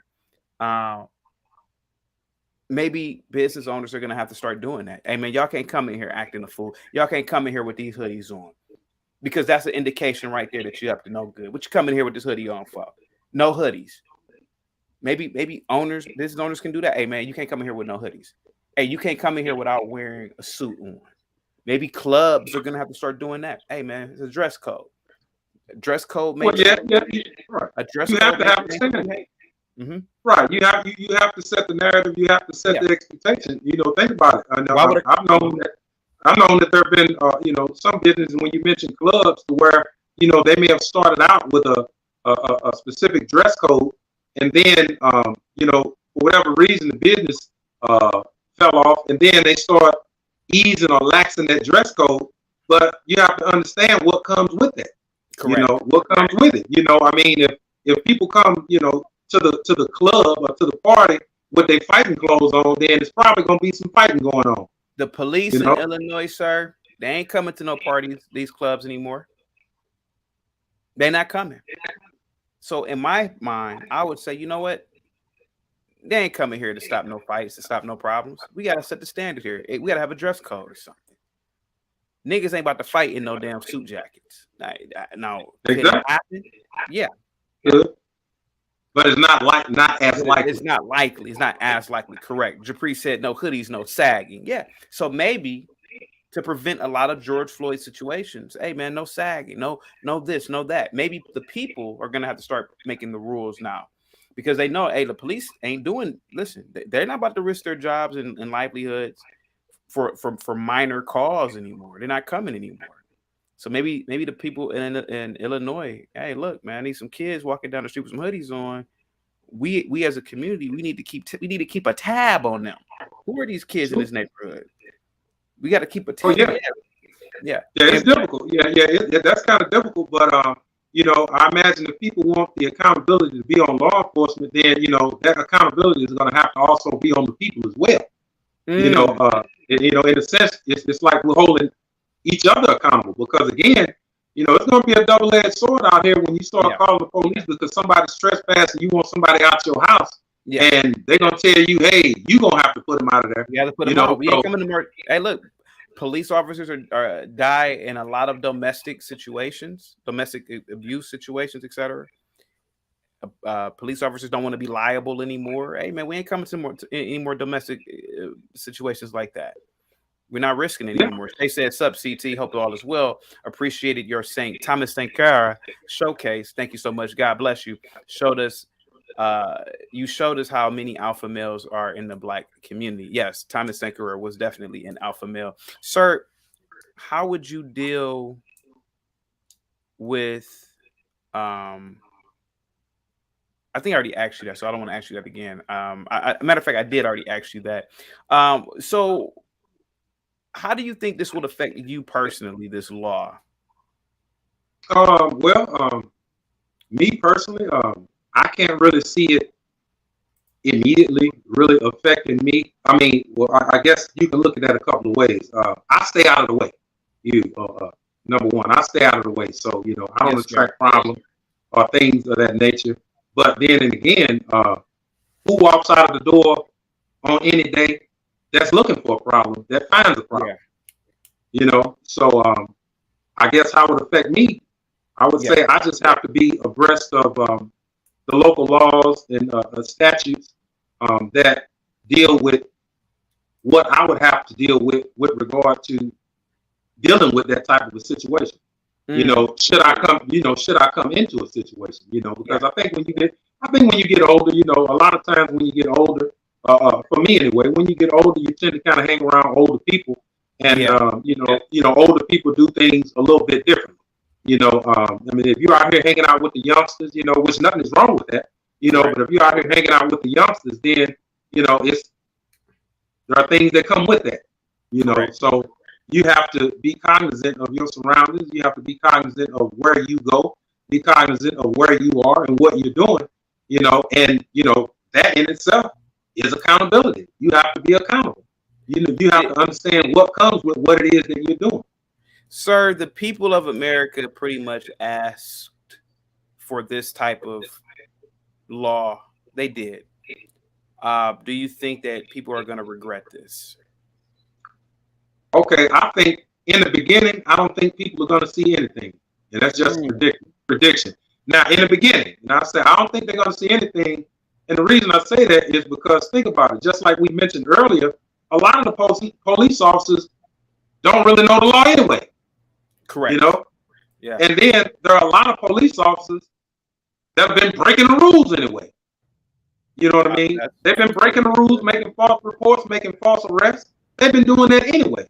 Correct. So what I'm saying is that when it comes to these laws this new law is going to take into effect, you know, I think there's still going to be police in the beginning that are still going to be arresting people for minor crimes. It's going to be business as usual, because unfortunately, I think that the average citizen can't afford a lawyer no way. You know what I mean? Average citizen can't afford a lawyer anyway. And I think that's what you know, some law enforcement officers kind of fall into, and that's why they've been able to get away with these things for so long, is because the average citizen unfortunately can't afford a lawyer, you know. So, you know, for everybody that you see that have won a case, then there are probably 100,000 people that never was able to bring a case to life. Do you think, thank you so much, sir. Japri says, we own a coffee shop here in LA and we deny service all the time. Ooh, profiling, stereotyping. But Japri, I feel you. And do you believe that this type of thing will actually initiate stereotyping, profiling by the citizen class? You know, hey man, we don't want these 5 kids coming in here. Like, let's say like I'm a manager, not in real life, but let's say I'm a manager in Illinois. I'm a manager at Macy's or even a higher end store. Hey, 5 kids just came in here. I doubt they're gonna buy anything.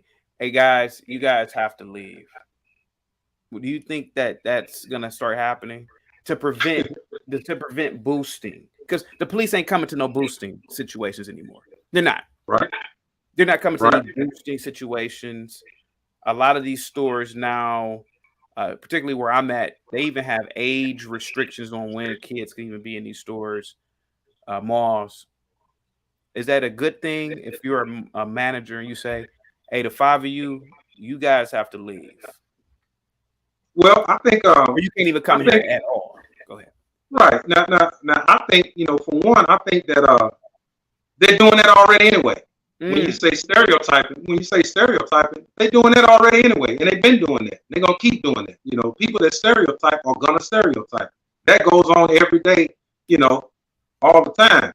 And another thing, when it comes to something like that, you know, when someone comes in the store just because they have a hoodie on, or just because they may have a certain hue to their skin color, you know, that I don't think that's a reason to be able to say you can't come in here. You know, because I think that, you know, think about it. We go back to this story about Jack, you know what I'm saying, at the store.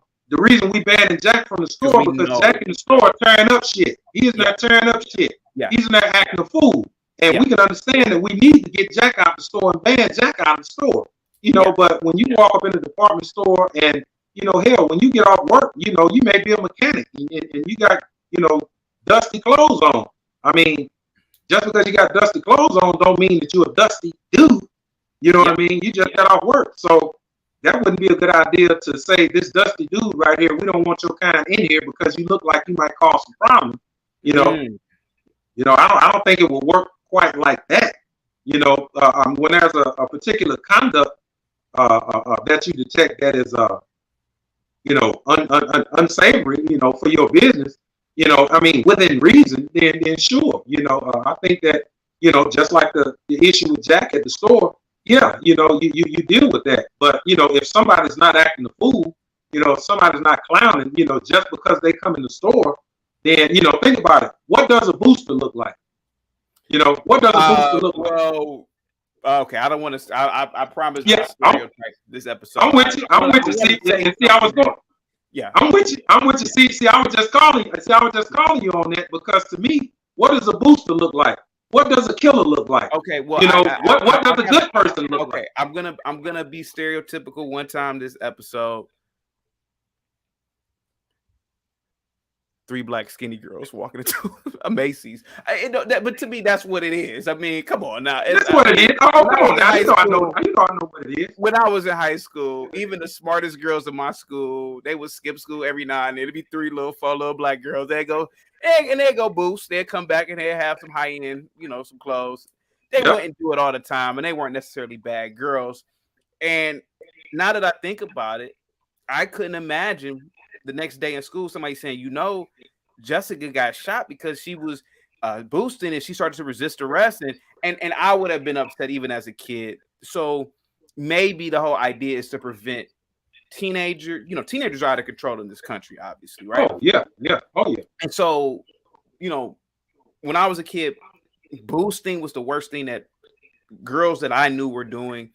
I didn't really associate around any like dudes that were in the streets, but now you have these kids that are just committing all types of crimes now, knockout games, you know, beating people up, older people up randomly.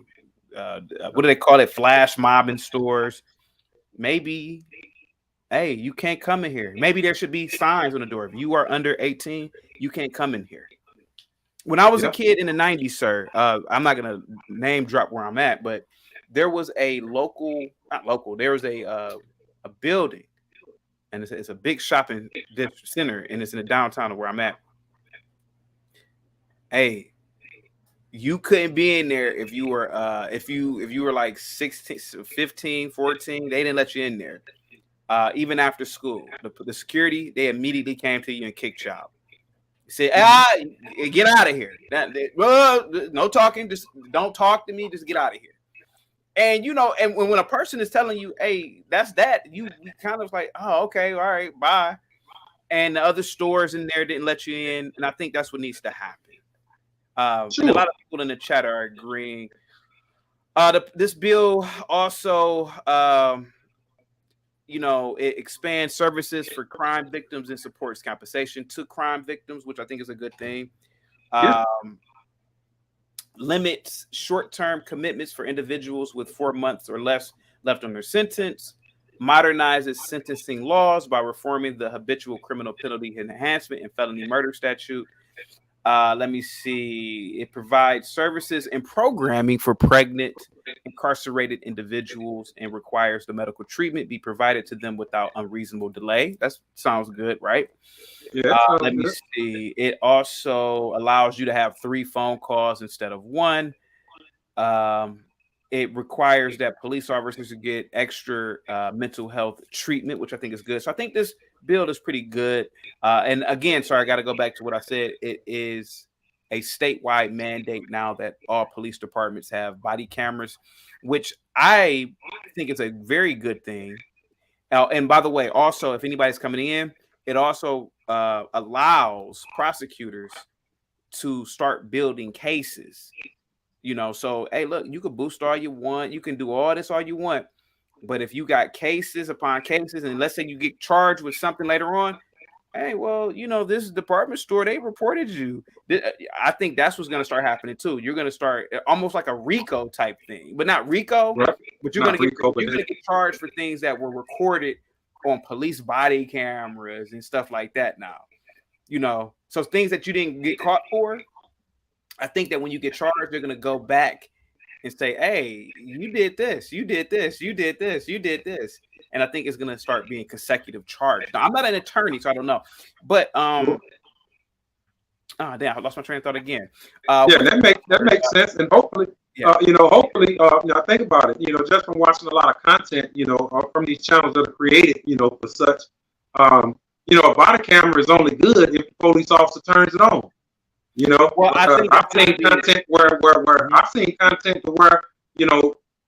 police officers have turned the camera off or not turned it on when it was supposed to be on. Now, I don't know how they work. I don't have a body camera myself, but again, they don't work unless they turn them on. Now, I think that's going to start being a penalty. I think, in my opinion, it's a termination offense if you turn your body camera off. Like if you're especially like a little beat cop. Oh, come on, man! You need to have your camera on all the time. I think more higher ranking officers, the penalty should be a little bit different. Salute to you, Rush, for the $2 super chat. Rush says, salute to the GOAT. Thank you so much, CT. Keep shining. Now, here goes the thing, sir. What I believe should happen, too. And Illinois could be the test subject. Not only have a state mandate for body cameras, but your video feed, every cop should go into a network where you can actually see every single cop in the state of Illinois. So you can see what they're doing, like whether they're eating. Obviously, I think the only time it should be legal to turn it off is when they go into the bathroom. But I'm talking about every aspect of the job, eating, in their cruiser, just watching, I think every aspect of their job should be recorded for you to see if they're public workers. I think all of it. You're right. While you think about it, I can see something like that because think about it. People that work in casinos, guess what? They're under surveillance. Yep. The whole time that they're there. Yeah. Now, I don't know what kind of batteries these people gonna have on these cameras that's gonna allow them to be on for the whole shift. but I'm pretty sure they'll figure out something. But their cameras are always on the whole shift, right? Thank you, OSHA. CT, great show. Thank you so much. Go ahead, sir. Yeah. Like I said, I don't know what kind of device they will have to be able to have that camera on the entire shift, but I can understand, the accountability aspect of it, because to me that all, it's all wrapped up in accountability, because that's gonna, hold, the police officers responsible, and it's a good thing. It's a double-edged sword because, naturally, all police officers are not bad police officers, and I would there say are, 99% are good. You got it, and just like I used the example earlier, the police officers come from the community, so that means also that all of the citizens aren't bad citizens. You have bad elements within the community, just like you have bad police officers within that element as well. So it's sort of like going to a meeting at your job, and maybe the higher echelon is addressing certain things. Hey, if it don't apply to you, let it go over your head. Right. So a lot of times police officers get upset when people make statements like some of the things that I'm saying, but if it doesn't apply to you, then it shouldn't worry you. Again, if you're being monitored in your squad car while you're on duty, then if you're not doing anything wrong, then you probably wouldn't mind being monitored. But that would take some resources, but that would be interesting to see. What if, a big tech company, they won a contract with the state of Illinois? Every police department has to upload live video feed into some sort of database. This database goes into a cloud or whatever, and it's an app.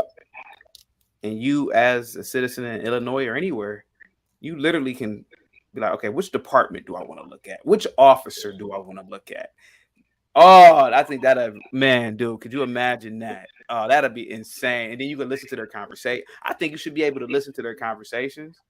I think you should be able. I think that's the perfect level of checks and balances, right?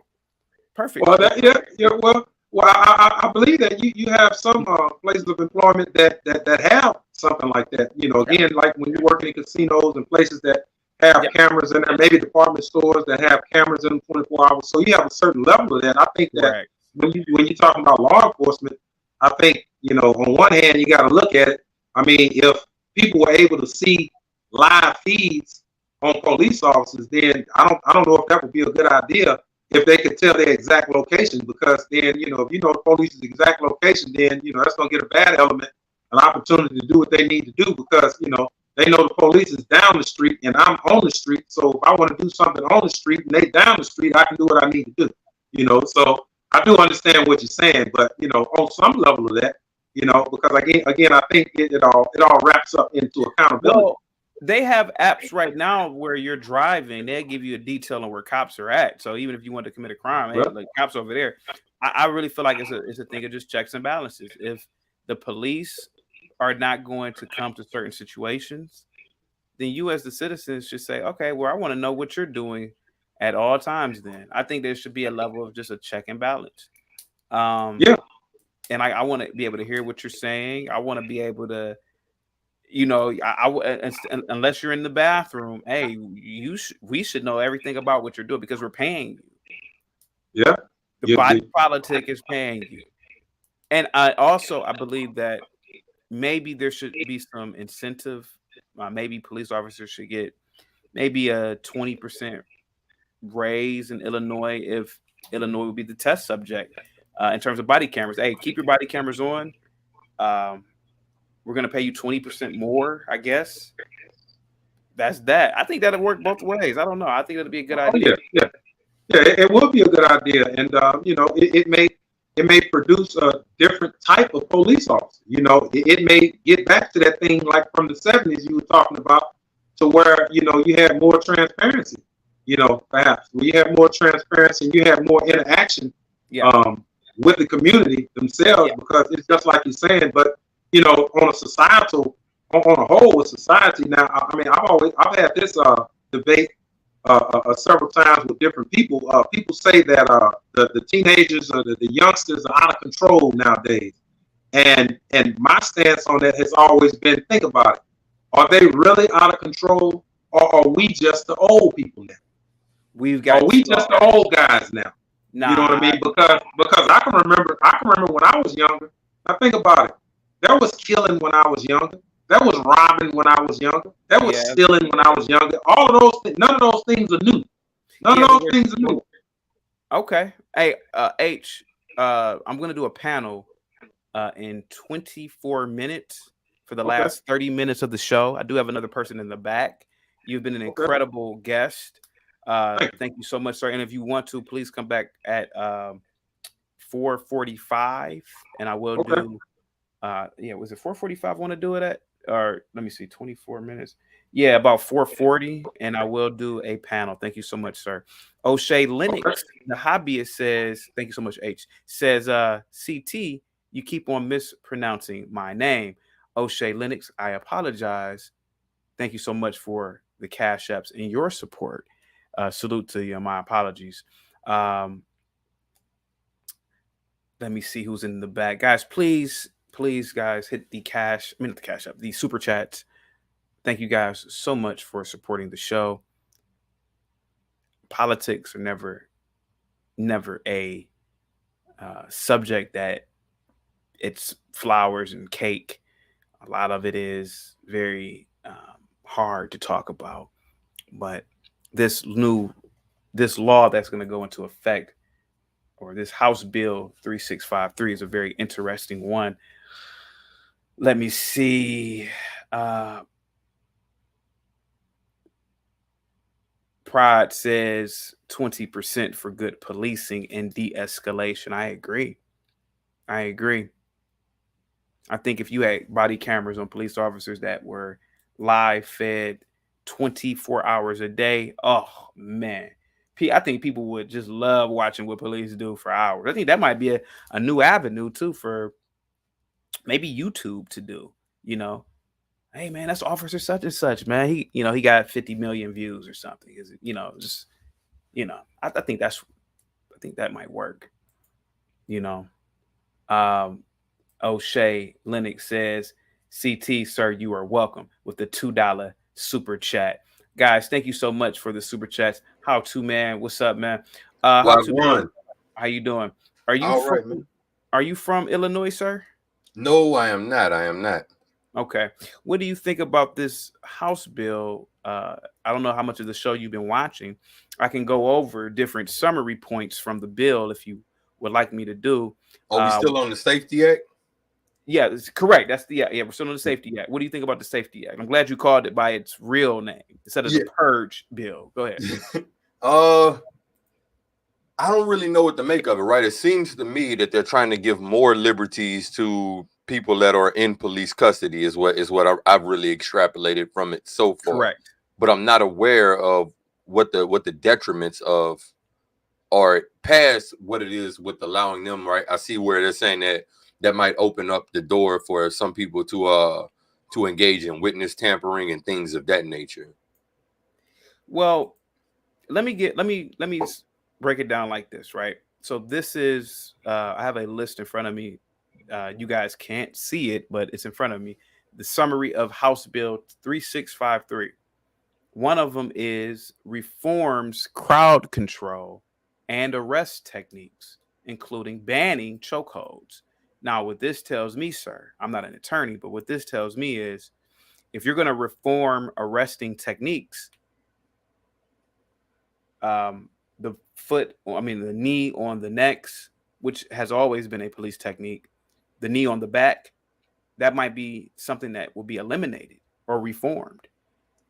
Techniques that can take down somebody who's 6'4", that work may be eliminated. I disagree. Okay, so how would you be able to? So you look like a tall man. How would a shorter man, a police officer, be able to take down a 6'4" man if you eliminate some techniques? So I'm actually short, I'm 5'11".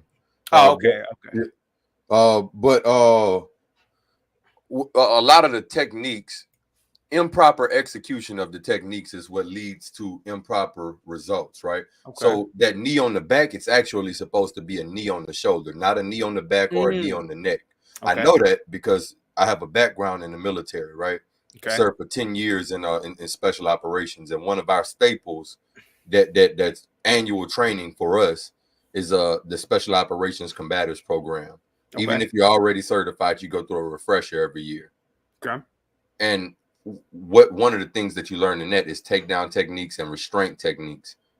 Anytime you're dealing with someone's neck, if you're doing something to make someone stop resisting or stop fighting, right? Normally, if you're dealing with their neck, it's going to be a blood choke. But if you don't properly understand the mechanics of a blood choke, sure, right, then you don't understand that you can potentially kill someone. Because where you're saying, oh, how can you talk if you can't breathe? Well, no, you can talk because what's being cut off is the flow of oxygen. That's what the person is feeling, and they feel like they can't breathe.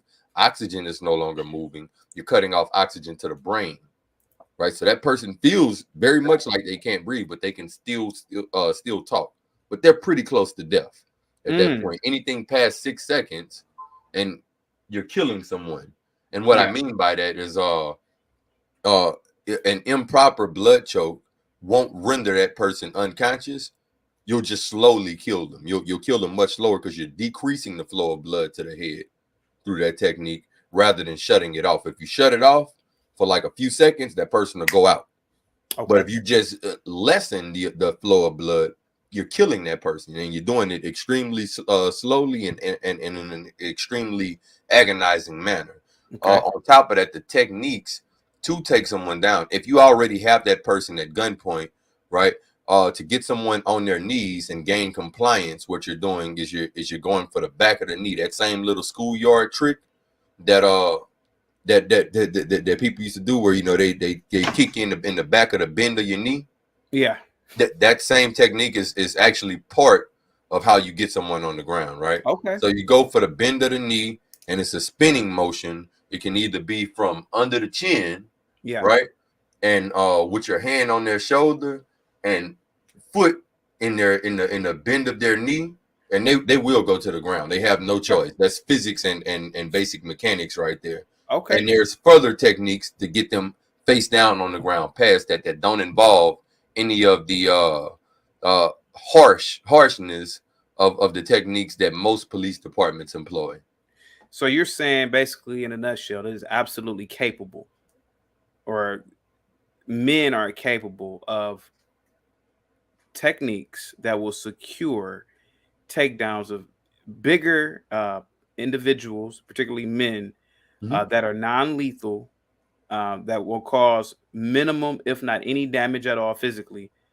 And you're saying that police can do this 100%. I know they can because the United States Special Operations does it. Okay.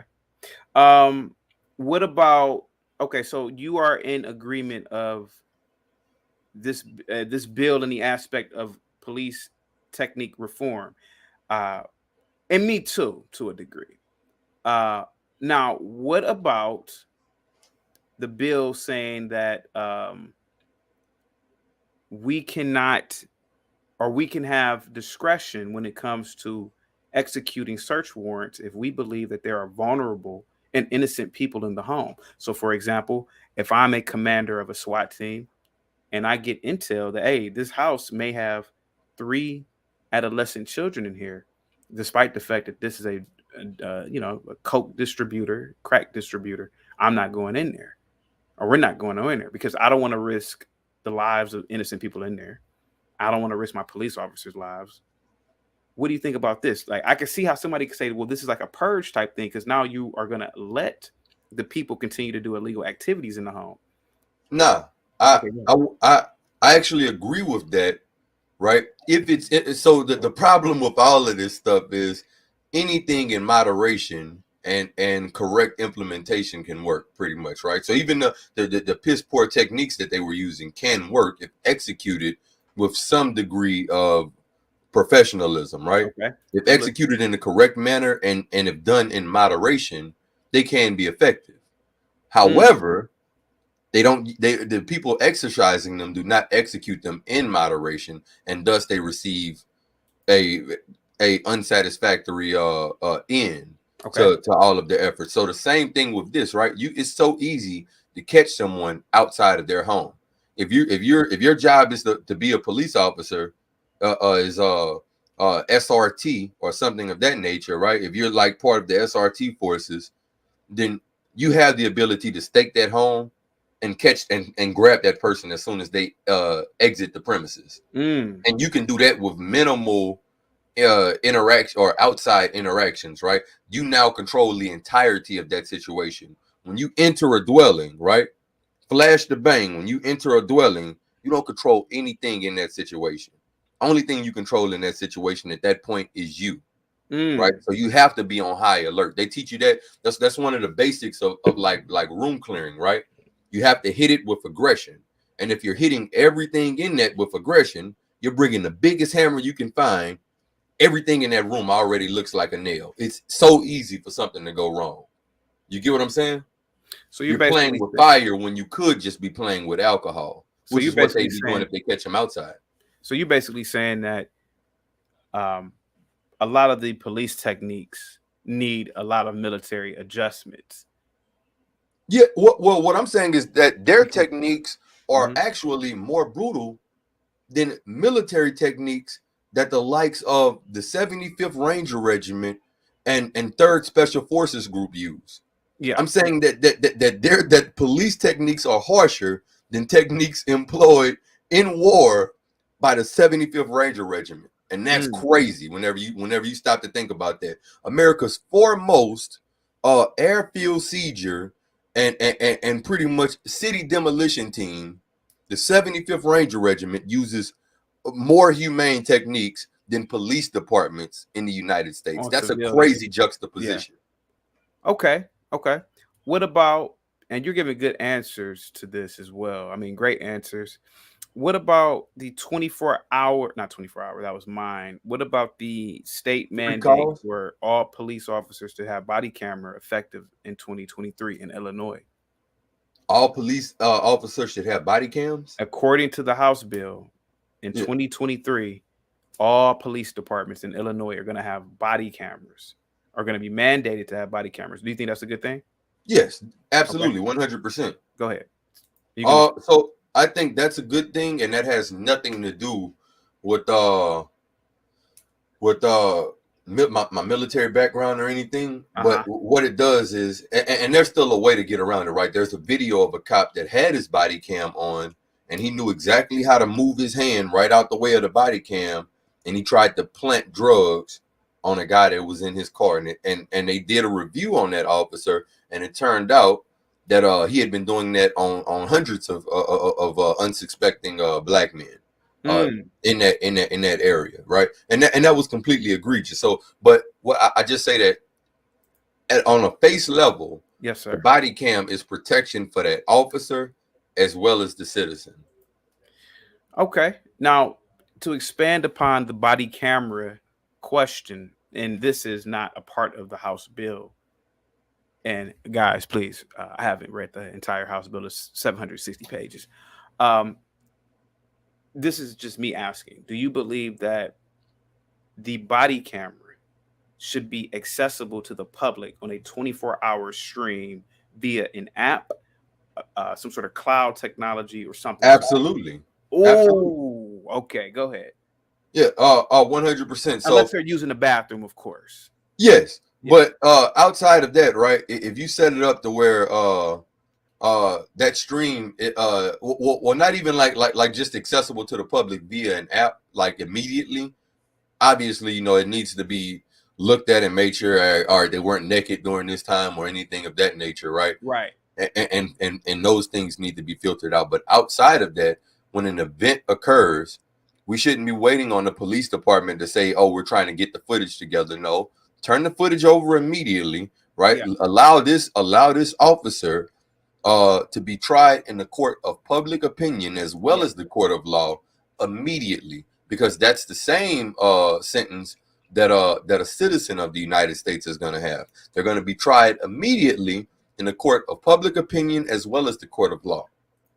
So we should hold officers to that same standard, if not a higher standard. Otherwise, why are you a police officer? If your job is to enforce the laws, you must abide by them to a higher degree than your average citizen, because that's what you signed up for. The bill also, and thank you, sir, these answers are incredibly good, sir. The bill also stipulates that individuals arrested have 3 phone calls within 3 hours. Now, I don't know how that works. I've never been in that type of a situation. What say you about that? You get arrested for an offense, they allow you 3 phone calls. I'm assuming it was 1 before, but 3. How does that benefit both the state and the individual arrested?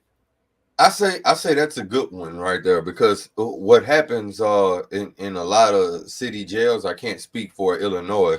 I know a lot of city jails, whenever you go through the Sally Port and everything, and they do intake and all that, delouse you, all that stuff there. For the most part, they'll let you just use the phone, right? Okay. I mean, obviously it's collect calls, but they'll let you use the phone. Yeah, which is of great benefit, because there's so many things that just happen to the person that's entering jail, right? Like, you got to think, if you don't have any calls, you're at a loss to set up any legal defense.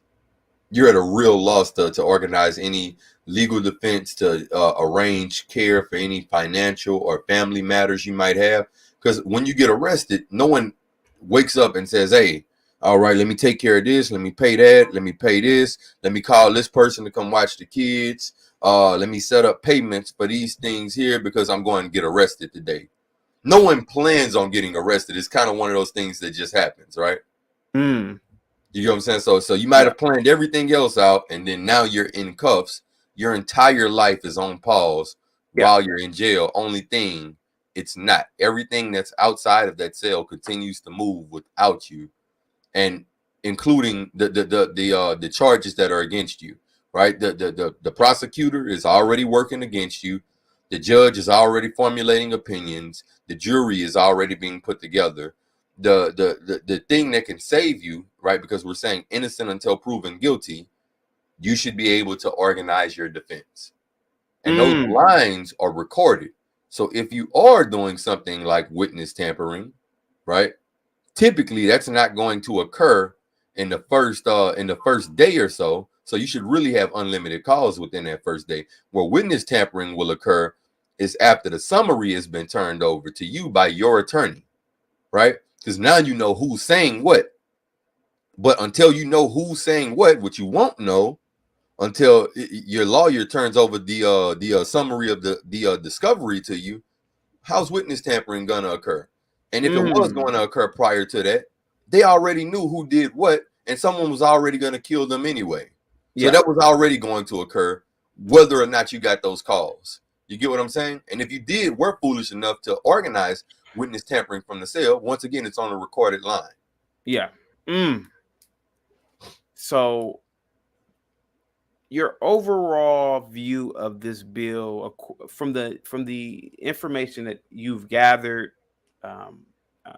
what do you think overall?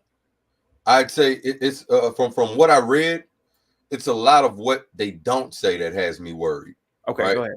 So I'm fine with all of the things that they did say, right? We start off with number 1, reforming police techniques, right?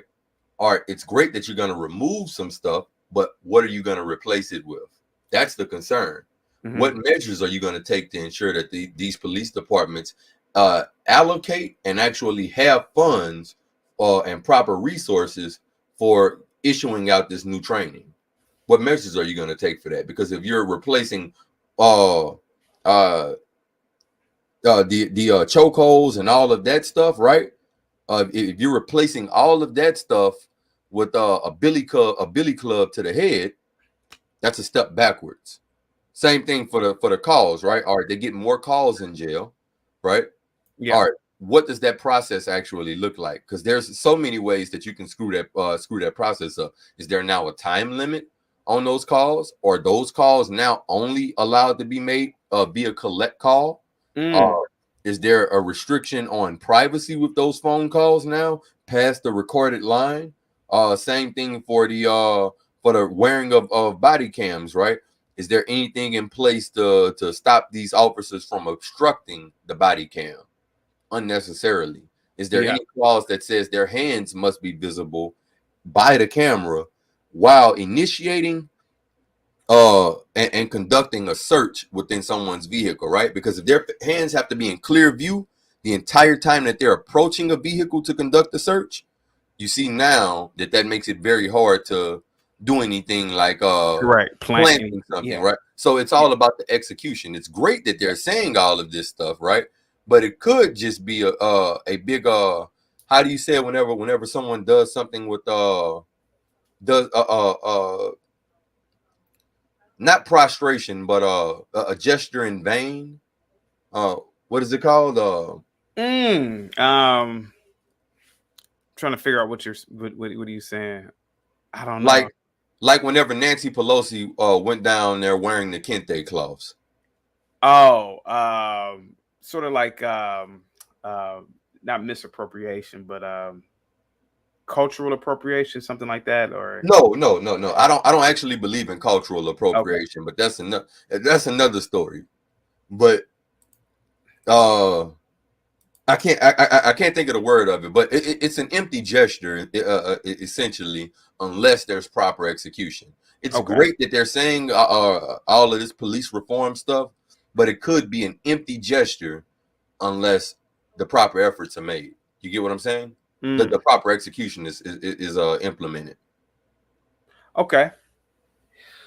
Brian with the $10 super chat says, I appreciate your effort, CT, and shout out to my man, guys, thank you so much for the super chats. Bob, thank you again. Brian, thank you as well. There were a lot of super chats. How to Man, and guys, we're gonna do the panel for the last 30 minutes. How to Man has been an incredible guest. How to Man, why is it that people are going into hysteria thinking that this is gonna be the Purge, like the movie? Sensationalism, in my humble opinion, right? Posturing, that's what the word is. Posturing. Yep. That's what I was looking for. Alonzo, you the man. Appreciate it, bro. Yeah. Sensationalism, in my humble Negro opinion. Okay. What I think is a lot of people forget that the left and the right are two wings on the same bird. Okay. The two wings on the same bird. So with that in mind, right, the left will tout something and the right will condemn it, right? But it's both means to the same end. And that's what a lot of people forget. So everything is a big deal, because what they really want you to do is look at this and have an opinion. Okay. They don't care what that opinion is. They want you to look at this and have an opinion, right? Because now you're going to feel safe with one of your political parties. You're going to feel safe with the Democrats, or you're going to feel safe with the Republicans, right? So you're going to look at this bill and say it's a good thing. If you do, welcome home, Democrats. Or you're going to look at this bill and say, what the hell are they doing? And if you do, welcome home, Republicans, right? Either way, it needs to be sensationalized on both sides. So that's why everyone's talking about this. They're either demonizing it or looking at it like it's the greatest thing in the world. Okay. Let me see. I'm trying to see if anybody's going to cam up, man. You've been an incredible guest, man. Miss Parker says, JR, How To Man may be a good return panelist. Please vet him. How To Man has incredible insight, especially on this topic. Guys, it is approaching the 2.5 hour mark. If no one is going to call in for the panel, I'm going to end it within 5 minutes. How To Man, do you want to just rock it out for 5 more minutes? Anything you want to say? Promote your channel? Oh, well, yeah, not promote your channel. JR doesn't like that. But anything you want to say about the House bill or any other thing? Oh, what about the Queen? Do you even care? So the queen, and this is gonna sound crazy, right? But I spoke to some brothers because I was trying to get them to come, you know, and hit me up so we can discuss Go ahead. the queen and how they feel about her in the UK. I spoke to some brothers from the UK about this. Yes, sir. They said their words, they're actually excited that she died. Some black men, they're from the UK. Really? Yep, they're excited that she died. They're elated. They're overjoyed. And they live in the UK. They live in the UK, born and raised. Mm. Yardies, as they're called, I believe. What they said it all boiled down to for them is that she's been a part of and committed some reprehensible acts throughout her tenure as queen of the land. Yes. Now, personally, from an American standpoint, I personally don't feel like it changes anything, right? There's a saying in the Army. They say that the Army keeps rolling along. I like to think that that saying holds true for government as well, right? It doesn't matter who's in that position will always be filled. Yeah. So it doesn't really change anything. I mean, it's just something to talk about. It's part of what I like to call the Coliseum of America. I think that black people are the biggest event at the Coliseum of America. You're a learned man, so I know that you're aware. Yeah, you all right, go ahead. So you're a learned man, so I know that you're aware of like ancient history, Roman and the like. I could have a conversation about it, but I'm not an expert. But go ahead though. Yes, you got the floor. They used to have the Coliseum, and the Coliseum was used to quell uprisings and things of that nature that started from the plebeians being the lower class. And one of the things that they would do is they'd have events, lions and all of that, give out food and whatnot. And as long as the plebeians were drunken and entertained, no one cared about what was going on with the government and how the funds were being misappropriated. Same thing with this. They sensationalized the right things at the right time in order to keep you from paying attention to the right things at the right time.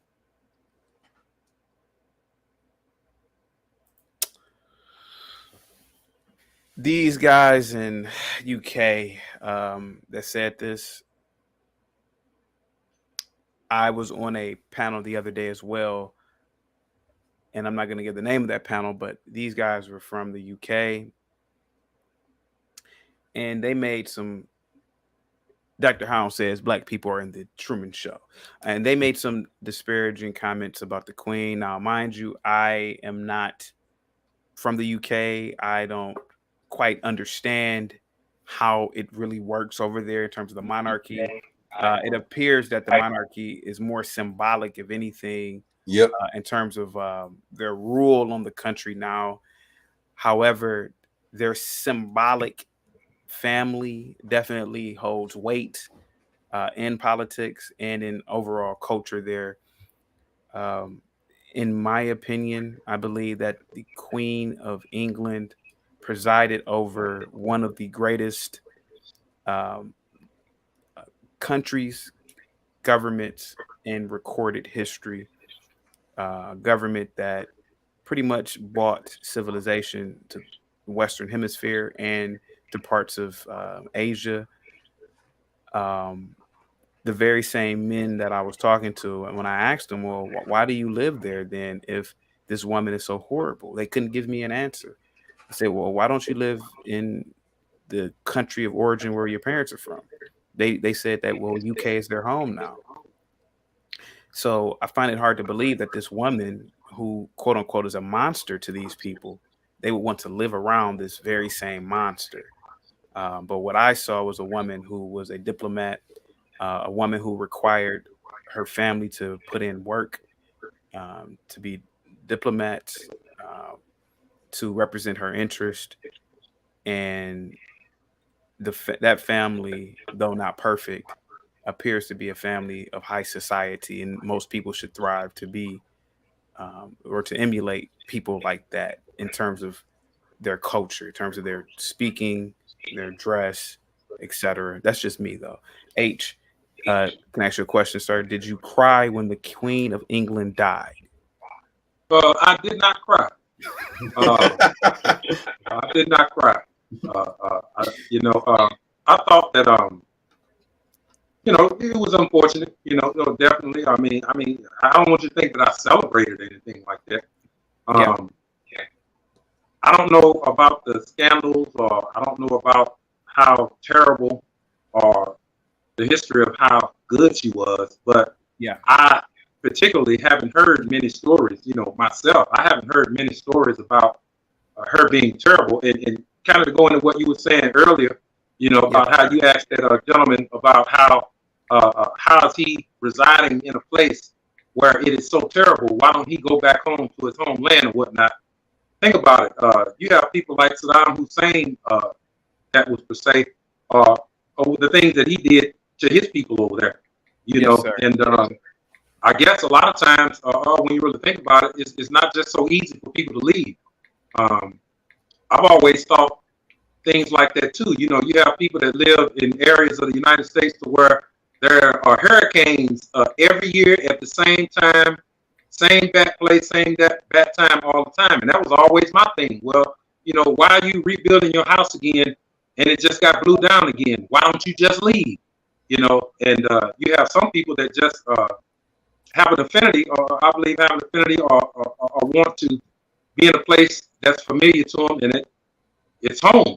And I think the treatments that people get, which could be both fortunately and unfortunately, the treatment that you receive where it is that you are, you become accustomed to it. You become accustomed to it, and you get used to it. Whether it's harsh treatment, whether it's good treatment. A lot of times, maybe if you're having some type of a physical exam, and someone says on a scale of 1 to 10, what is your pain level? And if you're a person with a high threshold for pain, that's used to pain, then you say, well, hell, my pain level is on a 1, but my 1 may be an 8 for you. So it's I think it's kind of different for different people. But as far as the Queen, as far as what I've been able to see throughout my very minute understanding of who she was, the only thing that that I thought maybe that was questionable was when one of the princes had got married to the sister, and how the sister was kind of, well, seemingly, or what appeared to be, how that sister was treated, or wasn't really embraced. I mean, which one? You talking about Meghan Markle?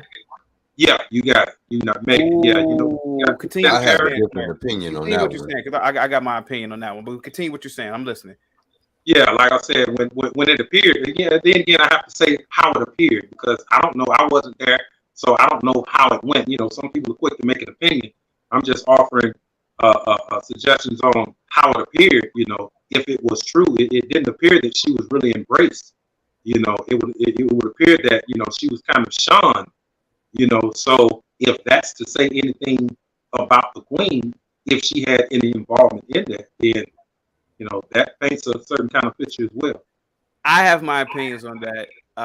Respectfully, I'm not saying that you're wrong. Considering the fact I don't know. Yeah. I've never had a conversation with Meghan Markle, who, by the way, is super hot. I saw an outsider from the get-go. Yep. She's an American, and she's a Black American, a mixed American. It wasn't going to work. Listen, even if it would have been an American, pure blood white, she's still an outsider compared with those people. Just like Prince, what's his name? William's wife is a commoner. They had something to say about her being a commoner. Somebody who wasn't from a royal family.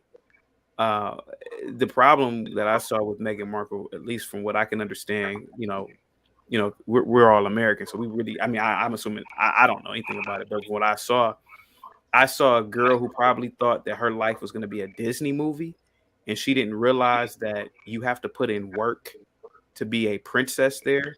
You have to go to those meetings. You have to go to those conferences.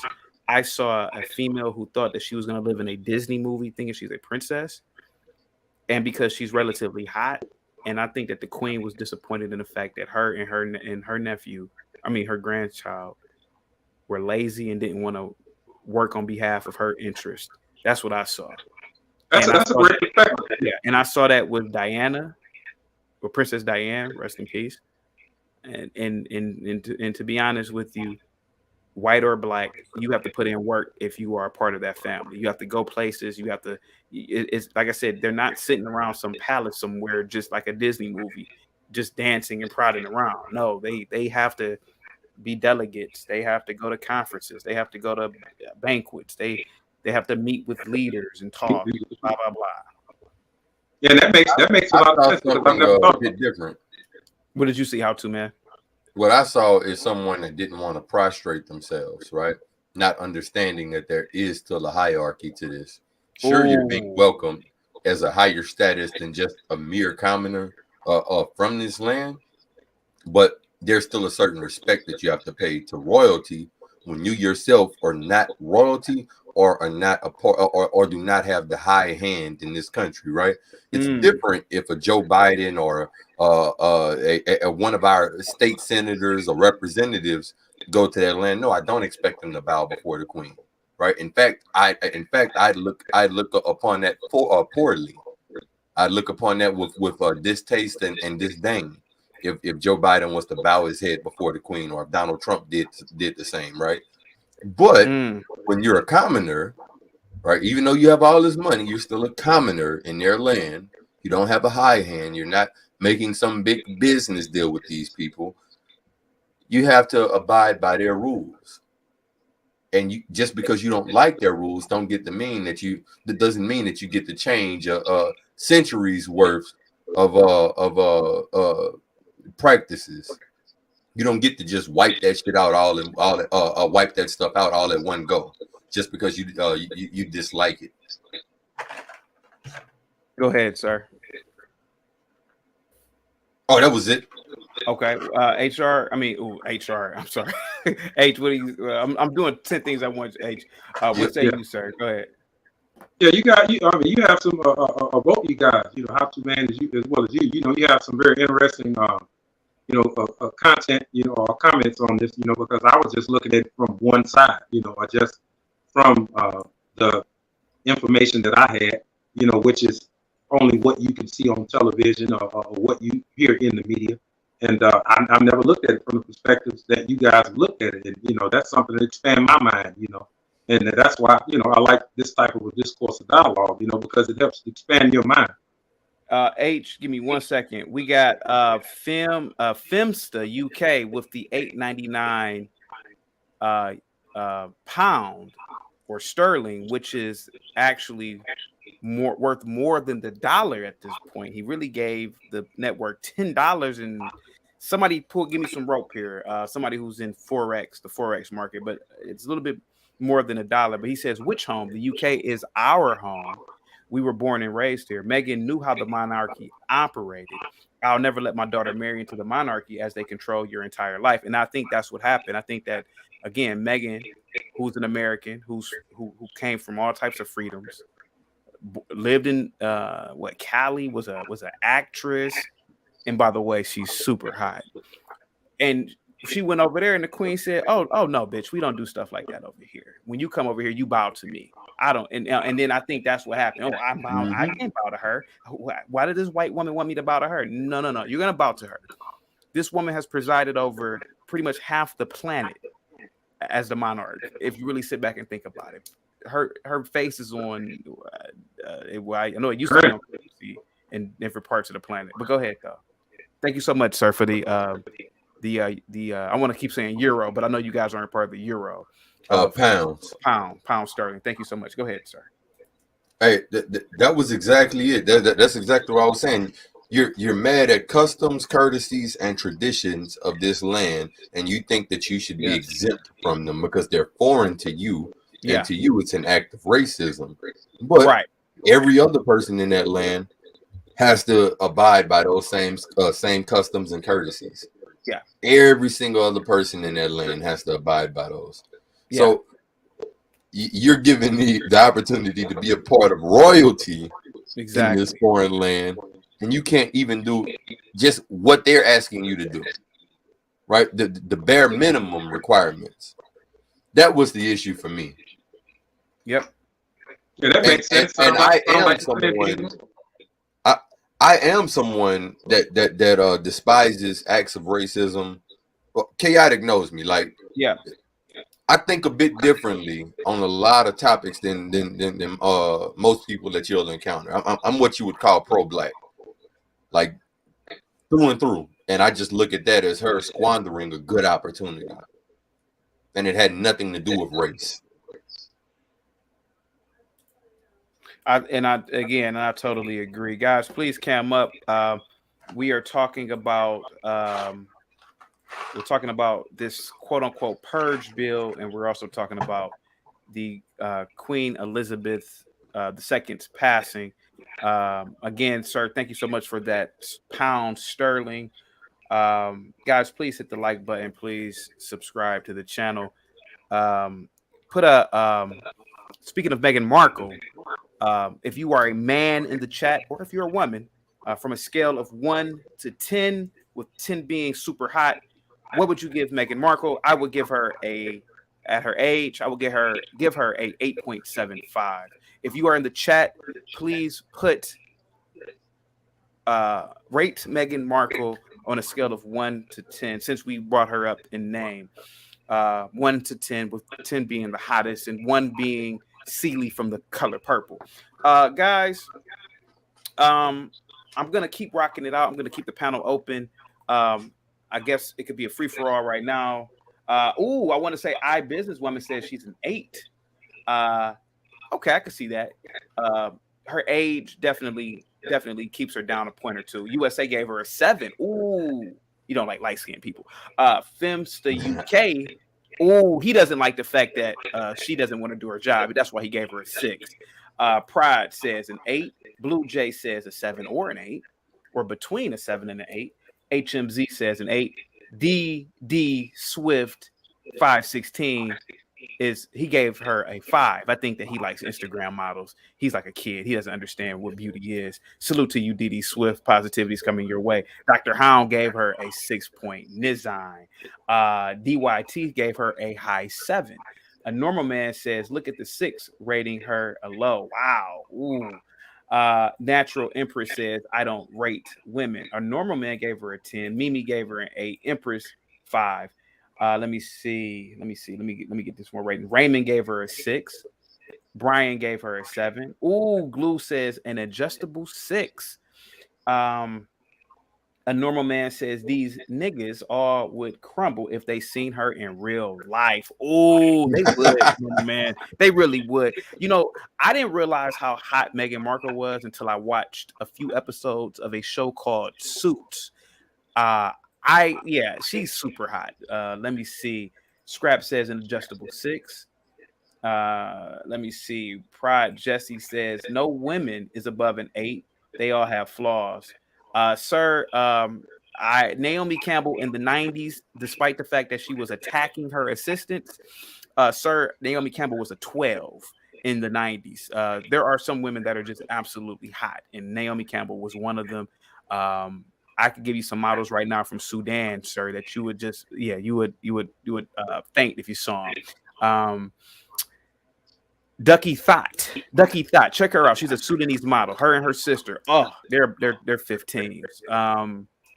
Adut Akek, she's about a 12. All Sudanese models. Let me see. Who else is rating? Miss Parker says CT. Let's keep it moving. Oh yeah, we had to, got a little sidetrack talking about Meghan Markle, Miss Parker. But thank you so much. Let me see. If anybody else wants to cam up, I'm going to keep it open a little bit longer. If not, I think I'm going to roll it out. Guys, will you be purchasing the new iPhone 14 in this oppressive white supremacist country? Keep it real. I won't, because I don't purchase any iPhones. Wow, you're an Android guy? Samsung. Okay, Andrew. Yeah, absolutely. Did I tell you guys the story? Did you guys hear the story of what happened to me earlier today when JR, I will ban you, sir. I won't ban you. The Firefox both gave her a 3, sir, please. These must be 12-year-olds trolling. They've never I'd give her a 6. Oh, wow. I give her a 6, but she's a 9 from the neck up. Oh, a normal man says, don't take these guys seriously. They get lunch ladies that were in the chat giving her below 5s. Yeah, Meghan Markle's super high. What was I about to say? What was I about to say? Oh The yeah, story about an iPhone. story. So I don't know if you guys watched earlier, but I gave a story before I went into the whole topic. I was before the show started, I was trying to get lunch and I was walking. I'm in the downtown area of where I'm at, and there was a quote unquote homeless person. He ain't really homeless. He like that dude and don't be a menace to South Central. He had asked me for some change, and I said, "Listen, I don't have any cash on me." He said, "Come on, man, you got Cash App?" He proceeds to pull out his phone, his $1,000 iPhone. He said, "Come on, man, you could do the QR code." Man, I got so disgusted, I walked away from him. I said, "Man, if I had some cash on me, I would have gave it to you." But the fact that you pulled out that $1,000 superior piece of technology, sir, you could do anything with that phone. But he pulled out that phone, had that Q card ready. I said, "Oh no, we ain't doing that. We ain't doing that." What do you guys think about that? I appreciate the motivation. I appreciate the ingenuity, but poor execution, right? Yeah. You should have bought a little track phone and did the same thing. Someone would have been like, all right, I mean, the raggedy phone, maybe he doesn't have it, but you whipped out a phone, my man. Like, yeah, you messed up. Maybe a sign with your Cash App code on it or something. And you know, maybe they'll speed past the fact that you even have a Cash App and just send you something. Maybe they won't realize, well, hold on, he has a sign. How does he have a sign? Yeah. How does he have a Cash App? Sorry. Yeah. Yeah, I agree. I agree with you, Chaotic, man. You know, that messes it up for the people who really need it. You know, I mean, it messes it up because, you know, I see, you know, people in the same situation, and you know, I'm a caring person. You know, I'm an empathetic person, and you know, Exactly. I understand that, you know, you're not always up, and everybody needs somebody sometime. You know, but at the same time, you know, naturally you have some people that are going to take advantage of that situation, and you know, unfortunately, it comes out to where someone may really need some help, and because you saw that guy, you know, with $1,000 iPhone talking about he was homeless, you know, it, you know, put a bad taste in your mouth. So, you know, the next 10 people you see that may need a cup of coffee, that may need a hamburger, that may need something to eat, you're gonna probably keep going past them, you know, because of that one instance right there. So I'm the same way. Yeah, it's a possibility. There was a guy that was homeless that declined the job, right? A guy pulled up on me. It's like, listen, I'll pay you $15 an hour to start working for me. Yeah. Right. And I'll still give you a donation. And the guy refused. So this guy, being a business owner that he was, decided to take the next 3 days to troll this guy by putting up his own sign next to the guy saying, I offered him a job and he declined. Don't give him money. Now, and he funny. just stood out there with his sign saying, don't get this guy any money. It was hilarious. It makes sense. I mean, I have an iPhone 13. I'm not getting the 14. You know, I mean, I don't upgrade that often. I don't really feel a need to. I don't really feel a need to upgrade every year. I don't think it's a real need to do that. Yeah, I don't think it's a need either. I just find it hard to believe that in this supposedly racist white supremacist country that black people are able to purchase these wonderful technological pieces. It's fascinating, isn't it? Why is it so fascinating? Think about it. They came up with the most excellent way of doing so. The payment plan, the layaway. You know, they got the layaway. You know, nobody's going out there spending $1,000, $1,500 on the phone. They putting a down payment on it and making payments on it for $30 a month. Yeah. Yeah. See, that's, you know, that was I think that was the most ingenious thing that, you know, the companies came up with, is when they came up with the payment plan. You know, because, you know, realistically, you know, not very many people are going to, you know, shell out $1,000, $1,200, $1,500 for a device like that, you know. But, you know, when they break it down to you, all you have to do is put a down payment on there and have monthly payments. Then, you know, it makes it accessible to just about everybody. I'd say it's poor articulation on the part of most people, though, whenever they're describing what's racist and what isn't and all of that stuff. Yeah. Because one thing I understand is when everything's racist, nothing's racist. You get what I'm saying? Yeah. Oh yeah, that's 100. That's 100. And a lot of that is what happens. People see racism everywhere, and it's not everywhere. Are there racist people? Of course, there's racist people everywhere. There's dumb people everywhere. All types of people everywhere, right? But whenever you delve into systemic racism, people love to tout that as being the cause for so many different things, but they can't properly verbalize what systemic racism is and where it actually delineates, and where it's currently present. And if you don't know the answer to any of those questions, how can you sit back and tell me anything about systemic racism or any of that stuff, or racism in general, if you don't know the basics about it? People just have talking points, and that stuff kills me, man. Oh yeah, a lot of people are parrots. A lot of people are parrots. A lot of people look at content. A lot of people look at other people's situation, and they feel that they may have had a similar situation. So, without knowing all the details going into whoever's situation, then they adopt that ideology. And, one of the toughest things in the world to do is people start to adopt someone's ideology, and then they get out in front of the masses, and they can't articulate it and make themselves, not look so well, when they do that. It's unfortunate, but that's what a lot of people do. A lot of people do that. I think that's a regular occurrence in America, and around the world today. A lot of people just, again, they adopt other people's situation without knowing, all the circumstances and the details, and they feel that they've been treated the same way when you really don't know what's going on. You may be just looking at the tip of the iceberg of another person's situation, because they haven't, you haven't dug into all the details, and you find out that you're in a bad way. Okay. Chaotic, man. Are you abandoning your channel? No, I'm not. Why did you ask me that? Because I remember you used to be on there heavy. I was just looking like you spacing your stuff out a little bit more now. Nah, I'm doing about the same amount of shows, like 3 or 4 a week. Yeah, I'm about to do one tonight. Yep. Yeah. Guys, I'm on.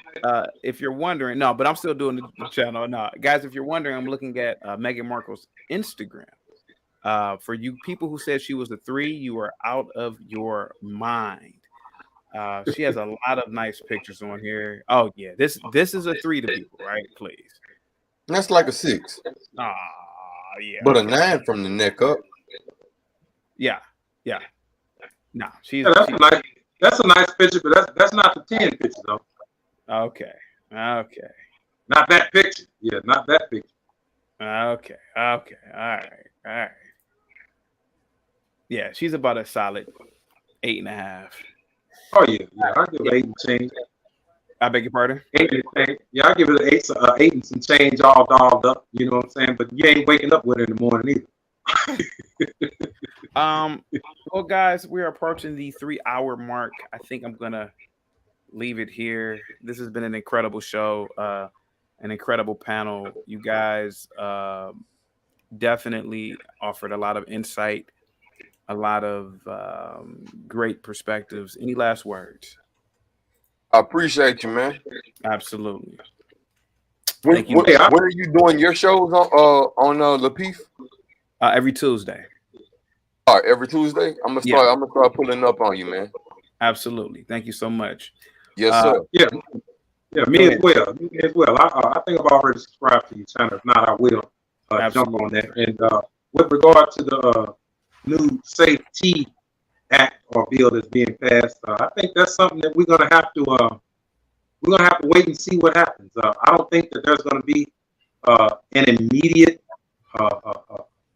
influx of incidents immediately, but again, I like to sit back and see what's going to happen. I don't think it's going to be necessarily as big a change. I mean, except for people not being locked up for some petty offenses. But as far as purge in the streets, I don't think that's going to happen. Not immediately anyway. Yeah. Like I said before, and I keep saying it, I don't think anything is going to happen. I believe that this country is going to start being more vigilant on a civilian level.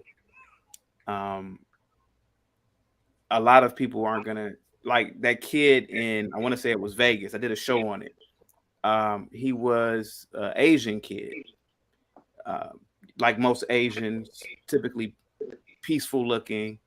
And he's telling the guys, "Oh, guys, listen, just take the money jar. Please leave. Just leave the store. Just leave. Blah blah blah." The one kid, he took the jar, left. The other kid jumped over the counter. You should look this up. That Asian kid took whatever knife was by that register, gave him $1.50 across his body. Boom, boom, ba ba ba ba. Oh shit. The kid, wow. and you should have heard the kid that was being stabbed screaming. He's like, "I'm dead, I'm dead."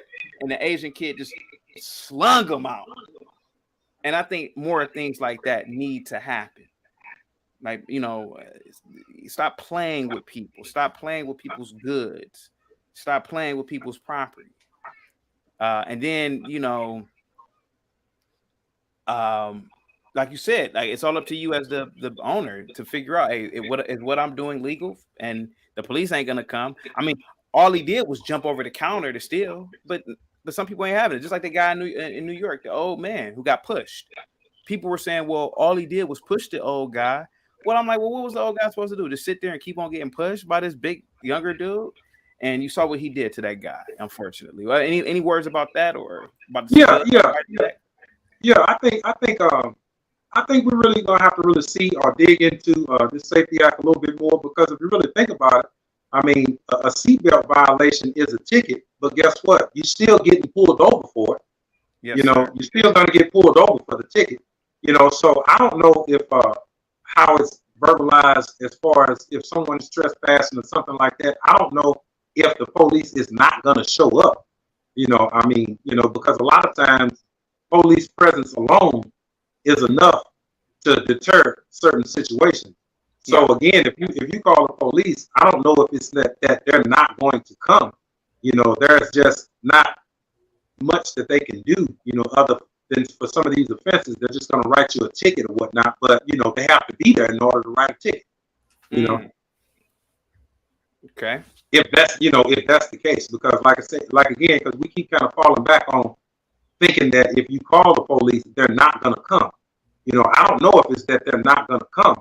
You know what I mean? They may come, but they're what they can do about the situation has become limited with regard to how they've been handling the situation. And again, a lot of times, just the presence of the police alone, is enough to get people in compliance.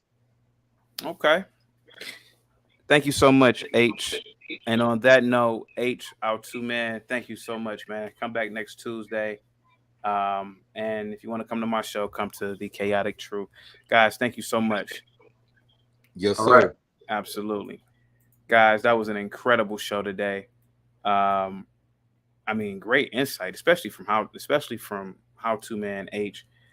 In my opinion, I think that we should embrace the very same thing that BLM and everybody fought for. So, with that being said, give me 1 second. With that being said, I'm out of here. Thank you guys for the super chats. The super chats were incredible. Please come back and leave as many comments as possible when the video's over, and please come back for tonight's episode. I believe it's going to be, if I'm mistaken, at 8:30 p.m. Central Standard Time. I could be wrong, but you can definitely check the notification. Salute to you all. Peace.